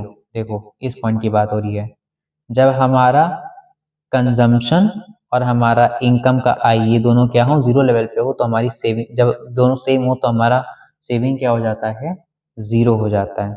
तो बस वही यहाँ पर रेफरेंस यूज करना है कि जिस पॉइंट पे ये वाला ग्राफ कंजम्पशन का और नीचे से जो उसका ग्राफ आएगा, कंजम्पशन किसके इक्वल होता है, सेविंग का। जब यहाँ पे इनकम क्या, सॉरी, कंजम्पशन किसके इक्वल होती है, इनकम के, तो हमारा ग्राफ क्या होता है, सेविंग का जीरो पे होता है। तो ये किसका ग्राफ है, इनकम का। तो जिस पॉइंट पे मीट कर रहे हैं उस पॉइंट के जस्ट नीचे यहाँ पे हम क्या करेंगे, डॉटेड लाइन ड्रॉ कर देंगे और ये वो पॉइंट है ब्रेक इवन पॉइंट जहां पर सेविंग्स होंगी। ठीक, दूसरी बात, जितनी हाइट किसकी है, ऑटोनोमस कंजम्पशन की है, इस कंजम्पशन के ग्राफ के ऑटोनोमस कंजम्पशन की है, उतनी ही हाइट नीचे होगी डिस सेविंग की। हमको ये पॉइंट मिल गया, हमको ये पॉइंट मिल गया, बस हम स्केल से ऐसे लाइन ड्रॉ कर देंगे और ये किसका बन जाएगा, सेविंग्स का। सेविंग्स का जब हमको ग्राफ बनाना हो with the help of consumption curve तो हम दो चीजों का यूज करते हैं। एक कंजम्पशन का ग्राफ जो ऑटोनोमस कंजम्पशन की वजह से थोड़ी सी हाइट से स्टार्ट होगा और वो अपवर्ड स्लोपिंग होगा कांस्टेंट रेट से, और एक हमें चाहिए होगा सेविंग्स का कर्व जो कि करेक्ट 45 डिग्री इंक्लिनेशन पे होता है। दोनों जिस पॉइंट पे इंटरसेक्ट करेंगे, मतलब जहां पे सेविंग और कंजम्पशन, सॉरी, जहां पे इनकम और कंजम्पशन इक्वल हो जाएगा वहां पे सेविंग क्या हो जाएंगी, जीरो। ठीक है, तो ये हमारा डेरिवेशन भी हो गया। अब कह रहा है relation between income consumption and APC. तो देखो भाई, ये ऑरेंज वाली लाइन पता है क्या दिखा रही है, जैसा अभी उन्होंने पढ़ा, ये क्या है हमारी, ये इनकम है, मतलब C plus S, consumption and saving. और ये ग्रीन वाली लाइन क्या दिखा रहा है, ये हमारा दिखा रहा है सिर्फ सी। ठीक है, ये क्या है हमारा, सी, कंजम्पशन, सी प्लस आई, एक सेकेंड, हाँ ठीक है, ये सी है। जब हमारा इनकम ज्यादा है, ठीक है, सॉरी ये ऑरेंज पहले वाले नीचे, जब हमारा इनकम कम है, कंजम्पशन ज्यादा है, ठीक है, तो हम क्या बोलते हैं, APC, average propensity to consume is more than one, आप ज्यादा कंजम्पशन कर रहे हैं। ठीक है, और जब हमारा वाई, ऑरेंज वाला लाइन, इनकम ज्यादा हो जाए, कंजम्पशन नीचे हो जाए, तो हम क्या बोलेंगे, average propensity to consume is less than one. ठीक है, अगर हमारा इनकम ज्यादा है तो मोर देन वन, और अगर हमारा, सॉरी, अगर हमारा कंजम्पशन ज्यादा है तो मोर देन वन। एपीसी कंजम्पशन का होता है ना, तो अगर कंजम्पशन ज्यादा है तो मोर देन वन, और अगर कंजम्पशन कम है तो लेस देन वन। अच्छा, अब इसके बाद में नेक्स्ट हम लोग थोड़ा सा रिकैप्चुलेट कर लेते हैं। रिकैप्चुलेशन में हम क्या करेंगे, हम ये देखेंगे जो हमने पॉइंट स्टडी करे थे, ठीक है, किसकी वैल्यू कहाँ कहाँ लाए कर सकती है। तो देखो, क्या average propensity to consume negative हो सकता है? क्या आपका कभी कंजम्पशन नेगेटिव हो सकता है? नहीं, कंजम्पशन तो जीरो भी नहीं होता है सर, वो खुद ग्राफ के लेवल से थोड़ा सा ऊपर से उठ के बनाया जाता है ऑटोनोमस कंजम्पशन की वजह से। तो कंजम्पशन जीरो भी हो सकता है, नेगेटिव नहीं हो सकता है। तो क्या नेगेटिव हो सकता है? नो, नहीं। ठीक है, क्या एपीसी इक्वल्स टू वन हो सकता है? क्या एपीसी इक्वल्स टू वन हो सकता है? हाँ, ठीक है, एपीसी इक्वल्स टू वन हो सकता है, बिल्कुल हो सकता है। एपीसी इक्वल्स टू वन होने का मतलब क्या है, एवरेज प्रोपेंसिटी टू कंज्यूम। आपने 10,000 कमाए और आपने 10,000 खर्च कर दिए, तो उसका क्या निकल के आएगा आंसर, वन। क्या एपीसी मोर देन वन हो सकता है? क्या आपने खर्च ज़्यादा करा और आपने कमाया कम है? बिल्कुल हो सकता है। जैसे मैंने एग्जाम्पल दिया था कि आपके ऊपर 5,000 मान लेते खर्च होता है, ठीक है, और 3,000 रुपये आपने कमाने लगे ट्यूशन पढ़ा के, तो आपके ऊपर अब आप जो है 6,000 खर्च करने लगे, ठीक। तो कमाई सिर्फ 3,000 है और आप खर्च कितना कर रहे हो? 6,000। तो आप ज़्यादा खर्च कर रहे हो, ठीक है। बचा हुआ कहाँ से विड्रॉ करोगे? सेविंग से। तो इसलिए क्या ये हो सकता है? हाँ, ये भी हो सकता है। अच्छा, क्या एवरेज कंजम्पशन जीरो हो सकता है? नहीं, अभी बताया था। कंजम्पशन ना ही नेगेटिव हो सकता है, कंजम्पशन ना ही जीरो हो सकता है, ठीक है। ऐसा हो सकता है कि बिना कुछ कंज्यूम करे, बिना रेंट पे करे, खाए पिए सर्वाइव कर जाओ? नहीं, पॉसिबल ही नहीं है ना। आगे एमपीसी की बात करते हैं, marginal propensity to consume. Marginal यानी अगर इनकम में चेंज आया है तो कंजम्पशन में चेंज कैसा आएगा? तो देखो, क्या एमपीसी नेगेटिव हो सकता है? नहीं, नहीं हो सकता नेगेटिव, ठीक है। नेगेटिव मतलब समझ रहे हो? अपोजिट डायरेक्शन, कि आपकी इनकम बढ़ गई हो, खर्चे कम हो गए। मैं 15,000 कमाता तो 10,000 खर्च करता था, अब मेरी इनकम बढ़ के 20,000 हो गई है, तो 10,000 ही रहेगा या तो खर्चा, मैंने बहुत कंट्रोल कर लिया, या तो बढ़ गया। 10,000 से कम थोड़ी चला जाएगा, है ना। तो ये तो पॉसिबल नहीं है, ठीक। क्या एमपीसी इक्वल्स टू 1 हो सकता है कि जितना इनकम बढ़ी उतना खर्चा बढ़ा दिया? मतलब मेरी अगर 5,000 इनकम बढ़ गई तो मैंने 5,000 पूरे खर्च करने और स्टार्ट कर दिए। हाँ, ये पॉसिबल है। So MPC can be equals to 1। Can MPC be more than 1? क्या मोर देन 1 हो सकता है कि मार्जिनल प्रोपेंसिटी जो कंज्यूम है वो 1 से ज़्यादा हो जाए? नहीं नहीं नहीं, ये नहीं हो सकता। मैंने बताया था ना, जैसे कि एग्जाम्पल के लिए आता कि अगर इनकम मेरी 10,000 है और मैं 8,000 खर्च करता हूँ, अब 5,000 बढ़ के 15,000 हो गई है, तो मैं 8,000 से खर्चे अपने बढ़ा करके मैक्सिमम पूरे 15,000 कर सकता हूँ। लेकिन ऐसा नहीं कि मेरी इनकम से 5,000 से बढ़ी है तो मैंने खर्चे 1-2 लाख से बढ़ा दिए, 10-20 हज़ार से बढ़ा दिए, ये नहीं हो सकता, ठीक है। तो M P C can never be more than 1। क्या M P C equals to 0 हो सकती है? एम पी सी 0 हो सकता है, हाँ, एम पी सी 0 हो सकता है, ठीक है। कैसे 0 हो सकता है? जैसे मैंने बताया कि 10,000 की इनकम थी, 15,000 की हो गई, 5,000 से इनकम बढ़ गई। मैं 8,000 पहले भी खर्च करता था, मैंने बहुत कंट्रोल करा अपने आप को, मेरी इनकम बढ़ी लेकिन मैंने फालतू फिजूल खर्चे नहीं करे। मैं कल भी 8,000 खर्च करता था, आज भी 8,000 खर्च करता हूँ। तो ये क्या है? चेंज क्या आया? नहीं आया। तो डेल्टा सी ऊपर 0 हो गया। चेंज इन इनकम लिख दो, 5,000, 10,000, 1,00,000 लिख दो, ऊपर 0 है, आंसर क्या आना है? अल्टीमेटली 0, ठीक है। तो ये 0 हो सकता है। एपीएस की बात करते हैं, एवरेज प्रोपेंसिटी टू सेव, यानी लगभग लगभग महीने में कितना सेव करते हो। क्या सेविंग्स नेगेटिव हो सकती हैं? बिल्कुल सर, डिस सेविंग पढ़ के आ रहे हैं अभी, ठीक है, कि नेगेटिव हो सकती हैं, ठीक। दूसरी चीज, क्या average propensity to save equals to 1 हो सकती है? इक्वल्स टू 1 समझते हो? एपीएस का फॉर्मूला क्या होता है? S upon Y. कह रहा है जितना सेविंग उतनी इनकम, दोनों सेम हो जाता है, अभी तो कट के बनाएगा। आप 10,000 कमा रहे हो, क्या पूरे 10,000 सेव कर सकते हो? कंजम्पशन नहीं करोगे क्या? सोचो, आपने 10,000 कमाए और आपने 10,000 पूरे खर्च कर दिए। सर ये पॉसिबल नहीं है, ठीक है। 10,000 कमाए, सॉरी 10,000 पूरे सेव कर लिए, ये पॉसिबल नहीं है, खर्चा तो हो गई। क्या एपीएस मोर देन 1 हो सकता है? मोर देन 1 मतलब ऊपर वाली वैल्यू ज्यादा आ रही है, नीचे वाली वैल्यू कम आ रही है। नीचे क्या? इनकम। इनकम आपकी 10,000 है और आप सेविंग कर रहे हो 15,000 की। नहीं पॉसिबल है। मैक्सिमम कितना सेव कर सकते हो? 10,000 भी नहीं कर सकते। अभी पढ़ा तो कि जो सेविंग है वो इनकम के बराबर ही नहीं हो सकता, तो ज्यादा कैसे हो जाएगा? 100 मार्क्स का पेपर है तो आप 100 से ज्यादा मार्क्स कैसे ले आएंगे? वो सिर्फ टीवी के ऐड में दिखाता है 104 number, 4 marks for hand extra good hand writing, ऐसे करके आता है ना, अप्सरा का आता था। वो सिर्फ टीवी में होता है, रियलिटी में नहीं होता है। 100 ही बहुत मुश्किल से आते हैं, है ना, ठीक। तो एपीएस मोर देन 1 हो सकता, नहीं हो सकता? नहीं हो सकता। क्या एपीएस 0 हो सकता है कि कंजम्पशन बढ़ा, इनकम बढ़ा, कुछ भी बढ़ा, लेकिन हमारी सेविंग 0 है? ये हो सकता है। सर सेविंग नेगेटिव हो सकती है, 0 हो सकती है, ठीक है, 1 से छोटी हो सकती है, लेकिन 1 और 1 से बड़ी कभी नहीं हो सकती। तो this can happen. Green tea कैसे लग गया, 1 मिनट। हाँ जी, अब लास्ट आ रहा है marginal propensity to save. Marginal यानी तुरंत मन में आना चाहिए कि इनकम के चेंज के साथ क्या सेविंग में चेंज आया होगा। अगर इनकम में चेंज आया है तो क्या सेविंग नेगेटिव हो जाएगी? मेरी इनकम बढ़ गई है, अभी भी क्या हम सेविंग से पैसा विड्रॉ करके डिस सेविंग करेंगे? नहीं, इतना कोई बेवकूफ थोड़ी होगा कि मैं 15,000 कमा के ला रहा हूँ तो 15,000 तो खर्च कर रहा हूँ और सेविंग्स में और मैं खर्च कर दे रहा हूँ। पहले मेरे खर्चे 8,000 होते थे, तो भैया अगर आप 15,000 कमा रहे हो तो 8,000 खर्च करके 7,000 और बचा लो ना। आप अपनी सेविंग्स क्यों खर्च करोगे? फिजूल खर्ची नहीं करनी है। फिर क्या इक्वल्स टू 1 हो सकता है? चेंज इन इनकम और चेंज इन जो चेंज इन इनकम और चेंज इन सेविंग्स क्या इक्वल्स टू 1 हो सकता है? हाँ, ये हो सकता है।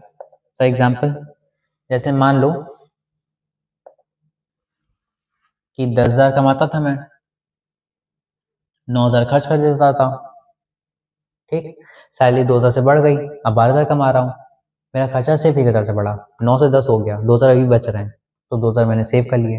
मेरी सैलरी कितनी से बढ़ी थी? 10 से दोबारा जाने पे 2,000 से, और सेविंग मैंने कितनी कर ली? 2,000 की। दोनों क्या है? सेम। तो ये पॉसिबल है। क्या एमपीएस ज्यादा हो सकता है 1 से? क्या ऐसा पॉसिबल है कि मेरी इनकम तो 10,000 बढ़ी लेकिन मैंने सेविंग 15-15, 20-20,000 करनी स्टार्ट कर दी? नहीं। ठीक है, तो ये पॉसिबल नहीं है। क्या सेविंग जीरो हो सकती है? बेशक सेविंग जीरो हो सकती है, एमपीएस जीरो हो सकता है। तो ऐसे आप इसको बहुत अच्छे से देख लें। इसमें 16 पार्ट हैं। ठीक है, इसमें से किसी भी एक पॉइंट पे क्वेश्चन फ्रेम हो सकता है। ठीक, can MPS be less than 1? Can MPS be equals to 0? Can it be less more than 1? तो ऐसे करके एमपीएस का, एमसीपीसी का, एमपीएस का, एमपीसी का, एपीएस का, एपीसी का, इन सब का पूछा जा सकता है। आई होप ये समझ में आया होगा। अब हम आगे बढ़ रहे हैं, चैप्टर धीरे धीरे एंड होने वाला है। ठीक है, देखो कह रहा है इन्वेस्टमेंट मल्टीप्लायर। इन्वेस्टमेंट मल्टीप्लायर क्या होता है? The multiple amount by which income increases as a result of increase in investment expenditure। कह रहा है कि इन्वेस्टमेंट एक्सपेंडिचर के बढ़ने से आपकी इनकम कितनी बढ़ गई। जब आपने निवेश करा तो उससे आपकी इनकम कितनी बढ़ गई, इसको हम क्या बोलते हैं? Investment multiplier. ये क्या होता है? ये रेशियो होता है किसका? चेंज इन इनकम का। डेफिनेशन से ही पता चल रहा है। क्या कह रहा है? In which income increases as a result of increase in investment. Income का इंक्रीजमेंट किसके रिजल्ट में? Increase in investment. इनकम का इंक्रीज इन्वेस्टमेंट के इंक्रीज में। तो इसको हम क्या बोलते हैं? इसी को हम बोलते हैं इन्वेस्टमेंट मल्टीप्लायर। आपने अगर बैंकिंग वाला चैप्टर पढ़ रखा है, ठीक है, तो उसमें आपने एक पढ़ा होगा क्रेडिट क्रिएशन का, मनी सप्लाई वाला। क्रेडिट क्रिएशन पढ़ रखा है? क्रेडिट क्रिएशन का फॉर्मूला क्या होता था? 1/LRR। ये क्या होता था? ये मनी मल्टीप्लायर होता था। उसमें एक टेबल जरा मुझे याद दिलाओ। क्या कुछ आपने ऐसा पढ़ा था कि आपने 1 लाख का लोन लिया, उसमें से बैंक नहीं, 1 लाख का लोन लिया तो आपने अपने बैंक में जमा कर दिया, बैंक के पास जैसे 1 लाख डिपॉजिट आया तो राउंड 1 हो गया, एक बैंक के लिए वो डिपॉजिट हो गया। उसमें से वो 80,000 दूसरे को लोन दे देगी और 20,000 रोक लेगी। ये 80,000 नेक्स्ट वाले की इनकम बन जाएगा। फिर वो इसका 80% 64,000 रोक लेगी, 16,000 दे देगी। फिर ये 64 किसी और का बन जाएगा और ऐसे ये चलता जाएगा चलता जाएगा चलता जाएगा। कब तक चलता जाता था? जब तक ये जो इनिशियल डिपॉजिट था ये लास्ट वाले रिजर्व के इक्वल ना हो जाए, यहाँ पे भी 1 लाख ना आ जाए। ठीक है, तो ये आपने पढ़ रखा है, बिल्कुल सेम है, यहाँ पे कुछ डिफरेंट नहीं है। पूरा का पूरा इन्वेस्टमेंट मल्टीप्लायर का कॉन्सेप्ट सेम है। ठीक है, देखते हैं कैसे। तो बस यहाँ पे भी वही होगा कि जैसे किसी पर्सन ने इन्वेस्टमेंट कर रखी है 1,000 की, तो जब तुमने इन्वेस्टमेंट करा तो कहीं करा होगा ना, कहीं पैसे दिए होंगे, जहां पैसे दिए उसको पैसे मिले, उसके लिए वो क्या हो गई? इनकम। ये आपके लिए तो इन्वेस्टमेंट थी लेकिन सामने वाले बंदे के लिए क्या थी? इनकम। अब उसने उसका क्या करा होगा? कुछ पोर्शन जो है वो सेव कर लिया होगा, कुछ पोर्शन मान लेते कंज्यूम कर लिया होगा। ठीक है, उसने कुछ पोर्शन कंज्यूम कर लिया होगा, बचा हुआ जो सेव करा उसने वो क्या कर दिया होगा? इन्वेस्टमेंट। मान लेते हैं 1,000 में उसने क्या करा? 200 कंज्यूम कर लिया, तो 800 उसने इन्वेस्ट कर दिए और ये 800 क्या हो जाएगा? किसी दूसरे की इनकम बन जाएगी, ठीक। और ऐसे ये भी सीरीज चलती रहेगी। कब तक चलती रहती है? कब तक चलती रहती है? जब तक टोटल इनिशियल इन्वेस्टमेंट जो है वो सेविंग्स वाले पोर्शन के इक्वल ना आ जाए, ठीक है, सॉरी इन्वेस्टमेंट के इक्वल ना आ जाए, जो आपकी इनकम है वो इन्वेस्टमेंट के इक्विवेलेंट ना आ जाए। तो अब देखते हैं, कह रहे let us assume MPC marginal propensity to consume, ये 0.8 है। ये 0.8 का मार्जिनल प्रोपेंसिटी टू कंज्यूम का मतलब क्या है कि आप 80% खर्च कर देते हैं, तो सेविंग कितनी करते होंगे? 20%। एंड इनिशियल इन्वेस्टमेंट इज 10,000, मान लेते हैं 10,000 की इनिशियल इन्वेस्टमेंट है, ठीक है। ये चीज़ वैसे ही है जैसे एलआरआर और सीआरआर वाले उसमें क्रेडिट क्रिएशन में था, ठीक है। और आपको एज इट इज जैसे थ्योरी भी लिख के आनी पड़ेगी कि एज्यूम करते हैं कि 10,000 का है, और अच्छा होगा कि आप शेड्यूल वाला एक टेबल भी ड्रॉ कर लें। तो कह रहा है initially it will lead to income of 10,000, पहले 10,000 की इनकम होगी, फिर 10,000 में क्या होगा, कंज्यूमर 8,000 खर्च कर देगा, 2,000 बचेगा, तो जो उसने 8,000 रुपये खर्च कर दिए हैं ना, वो किसी और की इनकम बन जाएंगे, किसी और को वो 8,000 रुपये मिलेंगे। फिर वो 8,000 में क्या करेगा, कुछ पैसा छोड़ के बाकी वो क्या करेगा, कहीं और खर्च कर देगा, ठीक। तो वो 6,400 ऐसे राउंड टू ऐसे राउंड टू ऐसे चलता रहेगा चलता रहेगा चलता रहेगा। कब चलता रहेगा? जब तक जो इन्वेस्टमेंट हुई थी, यानी सबसे पहली बार जो खर्चा हुआ था 10,000 का, वो किसके इक्वल ना हो जाए, टोटल सेविंग के। पहले वाले बंदे ने 2,000 रुपये रोक लिए थे, फिर दूसरे वाले बंदे ने 1,600 रुपये रोक लिए थे, 2,000, फिर 1,600, ऐसे ही कंटिन्यू रहेगा कंटिन्यू रहेगा। कब तक कंटिन्यू रहेगा? जब तक चेंज इन इनकम और चेंज इन सेविंग, मतलब ये जो इन्वेस्टमेंट हुआ था और जो सेविंग हुई थी, ये क्या हो जाए, इक्वल ना हो जाए। अब आगे देखो ग्राफ में, यहाँ पे जो शेड्यूल दे रखा है, तो कह रहा है मान लेते हैं कि इन्वेस्टमेंट 10,000 की थी किसी बंदे ने, और वो पैसा घूमता जाएगा, तो उससे क्या होगा, इनकम जनरेट होगी। तो ये तो हमने देखा था कि कितनी इनकम जनरेट हो रही है परसेंटेज, मतलब इन्वेस्टमेंट पे। तो ये कह रहा है कि 10,000 रुपये आपने कहीं इन्वेस्ट करे थे, तो 10,000 किसी के लिए इनकम बन गए, ठीक। उसने 8,000 रुपये खर्च करके 2,000 रुपये सेव कर लिए। ये जो 8,000 रुपये उसने खर्च करे, ये 8,000 रुपये खर्च करने तो किसी को दिए होंगे ना, तो ये वाले 8,000 रुपये जहाँ पे खर्च करे, तो वो दूसरे वाले के लिए क्या बन गए, इनकम बन गए। फिर उस 8,000 में उसने 6,400 खर्च करके 1,600 रोक लिए, तो ये जो 6,400 रुपीज उसने खर्च करे, ये किसी और के लिए इनकम बन गए, और ये ऐसे कैरी ऑन रहेगा। कब तक कैरी ऑन रहता है ये? जब तक सेविंग्स का टोटल किसके इक्वल ना हो जाए, आपके इनिशियल इन्वेस्टमेंट के इक्वल ना हो जाए, ठीक है। अब जैसे इस वाले में क्या है, इसका फॉर्मूला क्या होता है, इसका फॉर्मूला होता है delta S upon delta Y, ठीक है। एक मिनट, इसका फॉर्मूला होता है, नहीं, डेल्टा आई और डेल्टा एस इक्वल होगा, ठीक। तो इसका फॉर्मूला होता है delta Y upon delta I, ठीक। ये फॉर्मूला होता है के मल्टीप्लाई निकालने का। क्या फॉर्मूला होता है? Change in income upon change in investment, ठीक है, change in income upon change in investment. तो डेल्टा वाई, टोटल वाई में कितना चेंज आया, और नीचे उसके क्या रखेंगे, कितना हमारा चेंज आया है इन्वेस्टमेंट में, ठीक है। अब एक मिनट यहाँ पे, हाँ ये एक जीरो गलत लगा यहाँ पे 5,000 नहीं होगा, ठीक है। 10,000 तो स्टार्टिंग में ही, 8,000, 6,000, 4,000, तो ये करते करते टोटल बढ़ते बढ़ते ये 50,000 हो जाएगा। एक जीरो यहाँ पे और आएगा, और ऐसे एक जीरो यहाँ पे और आएगा, 40,000, ठीक है। अब तो ये चेंज इन वाई कितना है, 50,000, और चेंज इन इन्वेस्टमेंट कितना है, 10,000, तो इसको डिवाइड करोगे तो कितना मिल जाएगा, 5। ये क्या है हमारा, के निकल के आ गया, यानी इन्वेस्टमेंट मल्टीप्लायर। अब हमारा आ रहा है इक्विलिब्रियम। इक्विलिब्रियम क्या होता है? इक्विलिब्रियम क्या होता है? इक्विलिब्रियम तब होता है, दो कंडीशन होती है पहले तो इक्विलिब्रियम के लिए, ठीक है। क्या क्या कंडीशन होती हैं? एक होता है एडी एएस के इक्वल हो जाए, यानी जितनी डिमांड है और जितनी सप्लाई है दोनों इक्वल हो जाए। सर एग्रीगेट डिमांड और एग्रीगेट सप्लाई हो जाए इक्वल इक्वल। और दूसरा होता है इन्वेस्टमेंट और सेविंग्स इक्वल हो जाए। ये इसी से डिराइव की जाती है। कैसे डिराइव की जाती है? इसमें एक इंपॉर्टेंट चीज रखना एडी और इसमें, कि एडी में यहाँ पे सिर्फ और सिर्फ आप क्या लेंगे, सी प्लस आई लेंगे, ठीक है। आप प्लस जी प्लस एक्स माइनस एम, ये इतना पोर्शन जो है ये आप नहीं लेंगे, ठीक है। आप सिर्फ AD equal to C plus I लेंगे। अब साइड में जरा एक सेकेंड में एक चीज करके दिखा दूं आपको, कि मैंने बोला आप एडी और एएस को इक्वल रखेंगे। एडी क्या होता है? वेरी गुड, सी प्लस आई। और एएस क्या होता है? Aggregate supply. एएस क्या होता है? Income Y. और वाई क्या होता है? C plus S. ये दोनों तरफ सी कैंसिल हो जाएगा, क्या हो गया, आई इक्वल्स टू एस। ये दूसरा है, यानी इक्विलिब्रियम दो तरह से निकाले जा सकते हैं, या तो एडीएस के इक्वल हो जाए, या तो इंटरेस्ट सॉरी या तो हमारी जो सेविंग्स है वो किसके इक्वल हो जाए, इन्वेस्टमेंट के इक्वल हो जाए। जितनी सेविंग उतनी इन्वेस्टमेंट, तो भी क्या होगा, इक्विलिब्रियम होगा। ठीक है, तो ये जो दूसरा वाला है इन्वेस्टमेंट और सेविंग वाला, ये रीड करने के लिए मैं दूंगा, और जो एडी और एएस का है ये मैं अभी यहाँ पे कवर करा दूंगा। अजम्पशन देखो पहला क्या है, क्या क्या अजम्पशन ले रहे हैं, 3 अजम्पशन आपको याद होनी चाहिए कि प्राइस लेवल फिक्स्ड है, प्राइस लेवल फिक्स्ड है। दूसरा क्या है, इकोनॉमी क्लोज्ड है, इकोनॉमी क्लोज्ड है। और लास्ट में देयर इज नो गवर्नमेंट। कैसे भाई, ये जी को काटा ना तो गवर्नमेंट नहीं है, ये एक्स माइनस एम, ना ही एक्सपोर्ट ना ही इम्पोर्ट, तो इंडिया के बॉर्डर्स पैक्ड है, ना सामान बाहर जाता ना आता है, तो इकोनॉमी कैसी है, क्लोज्ड है। तो इकोनॉमी क्लोज्ड है, ये तो इसी से याद हो जाएगा, एक्स माइनस एम नहीं है, गवर्नमेंट नहीं है, ये जी नहीं है, उससे याद हो जाएगा। और प्राइस लेवल फिक्स्ड है, ये और याद कर लो। ठीक है, 2 पॉइंट्स तो उसी से बना है। ग्राफ कैसा होता है इनका इक्विलिब्रियम का, ठीक, तो देखो जो एग्रीगेट डिमांड है उसका ग्राफ कैसा बनता है सर, ऐसे ऊपर से बनता है।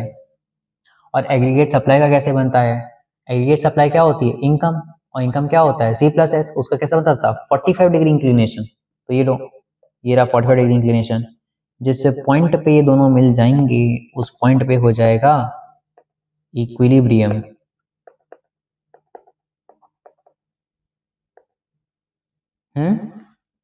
नहीं, ये ब्रेक इवन पॉइंट नहीं है। ब्रेक इवन पॉइंट तो तब होता है जब सेविंग्स जीरो हो, आपका सी और वाई इक्वल हो। ठीक है, यहाँ पे एडी और एएस इक्वल है, सी और वाई नहीं इक्वल है, एडी और एएस इक्वल है। ठीक, अब अब आ रहा है नेक्स्ट टॉपिक हमारा अनएम्प्लॉयमेंट का, कि अनएम्प्लॉयमेंट क्या होता है। तो देखो अनएम्प्लॉयमेंट मतलब होता है कि आपके पास काम जब ना हो। अब अनएम्प्लॉयमेंट दो तरह का है, एक है वॉलंटरी और एक है इनवॉलेंट्री।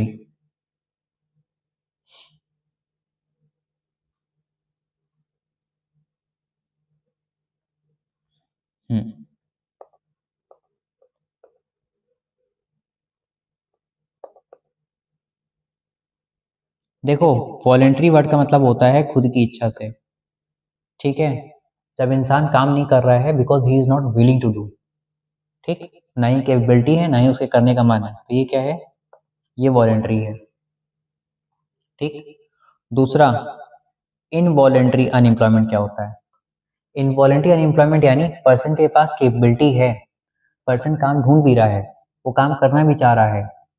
ठीक है, अनएम्प्लॉयड जो बेरोजगार बैठा है अपनी मनमर्जी से नहीं बैठा है, उसको जॉब ही नहीं मिल रही उसके लायक, उसकी कैपेबिलिटीज के अकॉर्डिंग उसको जॉब ही नहीं ऑफर हो रही है। जो जिस रेट पे वो काम करना चाह रहा है वो उस पर्टिकुलर वेज रेट पे उतनी एबिलिटी वाला काम उसको नहीं मिल रहा है।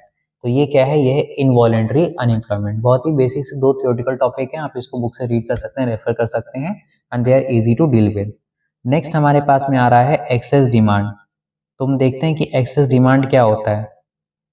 एक्सेस डिमांड कब होगा, जब हमारा एग्रीगेट डिमांड ज्यादा हो एग्रीगेट सप्लाई से। ठीक है, डिमांड ज्यादा है सप्लाई से, तो ये क्या है हमारा एक्सेस डिमांड।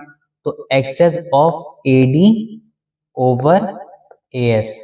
ठीक है, जब हमारा एडी एएस से ज्यादा है तो इसको हम क्या बोलते हैं, एक्सेस डिमांड।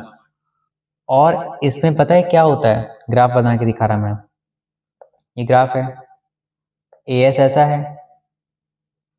ठीक है, और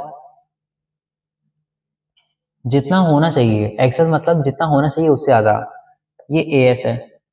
ठीक, और ये एडी है, इतना होना चाहिए, लेकिन जो एडी है वो यहाँ पे है। एडी क्या है, एडिशनल है, कुछ ज्यादा ही एक्स्ट्रा है।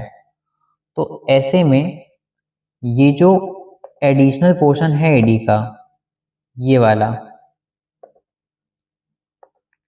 ये जो भी पोर्शन है, कलर नहीं हो रहा है, एक मिनट, ये जो भी एडिशनल पोर्शन है, ठीक है, होना तो ये चाहिए ए डी, लेकिन है क्या, ए डी डैश, तो होना एडी चाहिए, है एडी डैश। तो ये जो एडिशनल पोर्शन है इसको हम क्या बोलते हैं, इसको बोलते हैं इन्फ्लेटरी गैप। ये इन्फ्लेशन की वजह से होता है, तो इन्फ्लेशन, इसको इन्फ्लेशनरी गैप बोल सकते हो आप। ठीक है, इससे क्या होगा, महंगाई बढ़ जाएगी। ठीक, मतलब डिमांड सामान कम बिकना चाहिए लेकिन बहुत ज्यादा ही डिमांड है मार्केट में, हाई फाई एकदम बिल्कुल हाइप पे हुआ है फालतू में, तो इसमें क्या होगा, इसमें डिमांड बढ़ जाएगी। ठीक है, excess of AD over AS is called inflationary gap. ठीक है, अब रीजंस क्या है एक्सेस डिमांड के, तो देखो सबसे पहला क्या क्या रीजन है, क्या क्या रीजन है, जितने भी आपने कंपोनेंट देखे थे एडी के, एडी ज्यादा है ना, एक्सेस एडी है, तो एडी जितने भी कंपोनेंट थे, इंक्रीज इन कंजम्पशन एक्सपेंडिचर, ठीक, और increase in investment, autonomous investment लिखना, ठीक है, सिर्फ इन्वेस्टमेंट नहीं लिखना, ऑटोनोमस इन्वेस्टमेंट, और क्या होगा उसके अंदर, इंक्रीज इन, फिर क्या आएगा हमारा आई, वो गवर्नमेंट एक्सपेंडिचर, ठीक, फिर और क्या होगा, increase in exports, net exports, और क्या होगा, increase in money supply, money supply बढ़ गया, लोगों की परचेजिंग पावर बढ़ गई है। डिक्रीज क्या हो जाए, टैक्सेस डिक्रीज हो जाए, पहले बहुत टैक्स लगता था, लोग सामान नहीं लेते थे, अब टैक्सेस कम हो गए। ठीक है, जो चार कंपोनेंट एडी के हैं वो साथ ही में, तो वो पॉइंट्स बन गए, 4 पॉइंट वही बन गए, दो और याद कर लो, मनी सप्लाई बढ़ेगा और टैक्स कम हो जाएगा।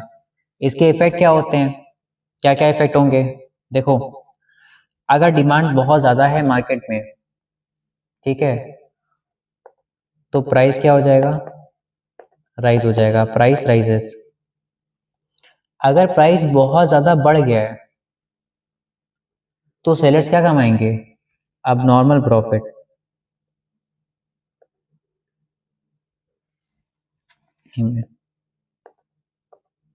सेलर्स क्या कमाएंगे, अब नॉर्मल प्रॉफिट। ठीक है, दो बेसिक के पॉइंट है, आप दो बेसिक पॉइंट याद रखिए कि प्राइस राइज कर जाएगा और सेलर्स का कमाएंगे, अब नॉर्मल प्रॉफिट कमाएंगे। एक्सेस सप्लाई कब होगी, जब एग्रीगेट सप्लाई ज्यादा हो एग्रीगेट डिमांड से।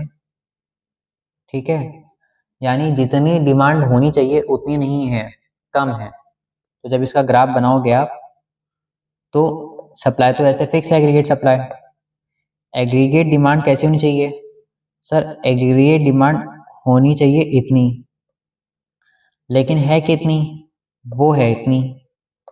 अब क्या है, सर इस बार उल्टा हो गया, इस बार ये कम है, तो इसको अब क्या बोलेंगे, इसको बोलेंगे डिफ्लेशनरी गैप, क्या बोलेंगे इसको, डिफ्लेशनरी गैप। और एएस और एडी में अब क्या है, एएस बड़ा हो गया, तो इसको क्या बोलोगे, इसको वही लिखोगे कि excess of AS over AD is called deflationary gap. Last में रीजंस क्या है डेफिसिट डिमांड के, बहुत ही सिंपल है, जो जो इंक्रीज, वो उसमें जो एक्सेस डिमांड थी, एक्सेस डिमांड के जो जो रीजन थे उसको जस्ट पलट दो, वहां पे क्या हुआ था, वहां पे हाउस होल्ड का जो कंजम्पशन एक्सपेंडिचर था, तो जो कंजम्पशन एक्सपेंडिचर था वो क्या था, इंक्रीज कर गया था, तो यहाँ पे डिक्रीज हो जाएगा। फिर वहां पे क्या इंक्रीज हुआ था, वहां पे ऑटोनोमस इन्वेस्टमेंट बढ़ गई थी, तो यहाँ पे ऑटोनोमस इन्वेस्टमेंट कम हो जाएंगी। उसके बाद वहां पे क्या हुआ था, गवर्नमेंट का एक्सपेंडिचर बढ़ गया था, तो यहाँ पे गवर्नमेंट एक्सपेंडिचर कम हो जाएगा। फिर वहां पे क्या इंक्रीज हुआ था, नेट एक्सपोर्ट्स, तो यहाँ पे नेट एक्सपोर्ट्स क्या हो जाएंगे, कम हो जाएंगे। फिर वहां पे मनी सप्लाई बढ़ा था, तो यहाँ पे मनी सप्लाई भी क्या हो जाएगा, कम हो जाएगा। वहां पे टैक्सेस कम हो गए थे, यहाँ पे टैक्सेस बढ़ जाएगा, भाई टैक्स बढ़ जाएगा तभी तो लोग की डिमांड कम हो गई, एग्रीगेट डिमांड कम हो गई, तो इंक्रीज इन टैक्सेस। अब इंक्रीज इन टैक्सेस के बाद में हम बात करते हैं जब इफेक्ट्स की, तो क्या क्या इफेक्ट्स होते हैं, जस्ट वहां के वाइस वर्सा, वहां पे क्या हुआ था, प्राइस बढ़ गया था, तो यहाँ पे क्या हो जाएगा, प्राइस फॉल हो जाएगा, प्राइसेस फॉल या प्राइस फॉल्स। और इसके अलावा दूसरा इफेक्ट क्या होगा, वहां पे लोग क्या कमा रहे थे, प्राइस अब नॉर्मली हाई हो गया था तो अब नॉर्मल प्रॉफिट था, और यहाँ पे कम हो गया तो उनको क्या हो जाएगा, अब नॉर्मल लॉस।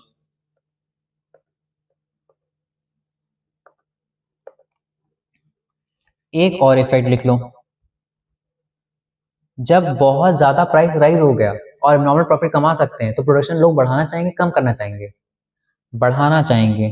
ठीक है, तो यहाँ पे एक्सपेंशन किसका, आउटपुट का, या फिर आप कह सकते हो एक्सपेंशन इन प्रोडक्शन या फिर इंक्रीज इन प्रोडक्शन। और तीसरा पॉइंट यहाँ पे भी क्या बन जाएगा, ऐसे जब प्राइस गिर गए, लॉस होने लगा, तो यहाँ पे कॉन्ट्रैक्शन हो जाएगा प्रोडक्शन का, सामान्य इंसान कम बनाएगा, फालतू में अपना क्यों नुकसान करेगा। ठीक है, क्या समझ में आया।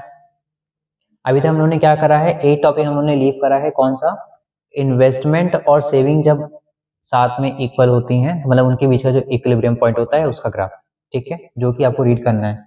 और इसके अलावा लास्ट में क्या है, मेजर्स, ठीक, आपके में मॉनेटरी और फिजिकल मेजर होंगे। बिलीव मी, अगर आपने इतना अच्छा से समझा है एक्सेस डिमांड का, डेफिसिट डिमांड का, तो जो लास्ट के दो मेजर्स हैं, ठीक है, मॉनेटरी और फिजिकल वाले, वो भी आपको बहुत आराम से समझ में आ जाएंगे। आपका होमवर्क क्या है, आपको मॉनेटरी और फिजिकल मेजर्स जो थे आपको वो पढ़ने हैं, मतलब कैसे हम उसको रिकरेक्ट कर सकते हैं, और आपको इन्वेस्टमेंट और सेविंग के बीच का जो ग्राफ कैसे बनता है आपको उसको रीड करना है। आपको दिक्कत आती है तो फिर आप नेक्स्ट रन पे पूछिए, ठीक है, यहीं तक रखते हैं इसको। Thank you. और आपका चैप्टर यहाँ पे कंप्लीट हो गया। हाँ, बस इतना ही था, ठीक है। बहुत टफ था क्या? नहीं, इजी था, है ना। रिवीजन करना रेगुलर, ठीक है। Till then take care, bye bye.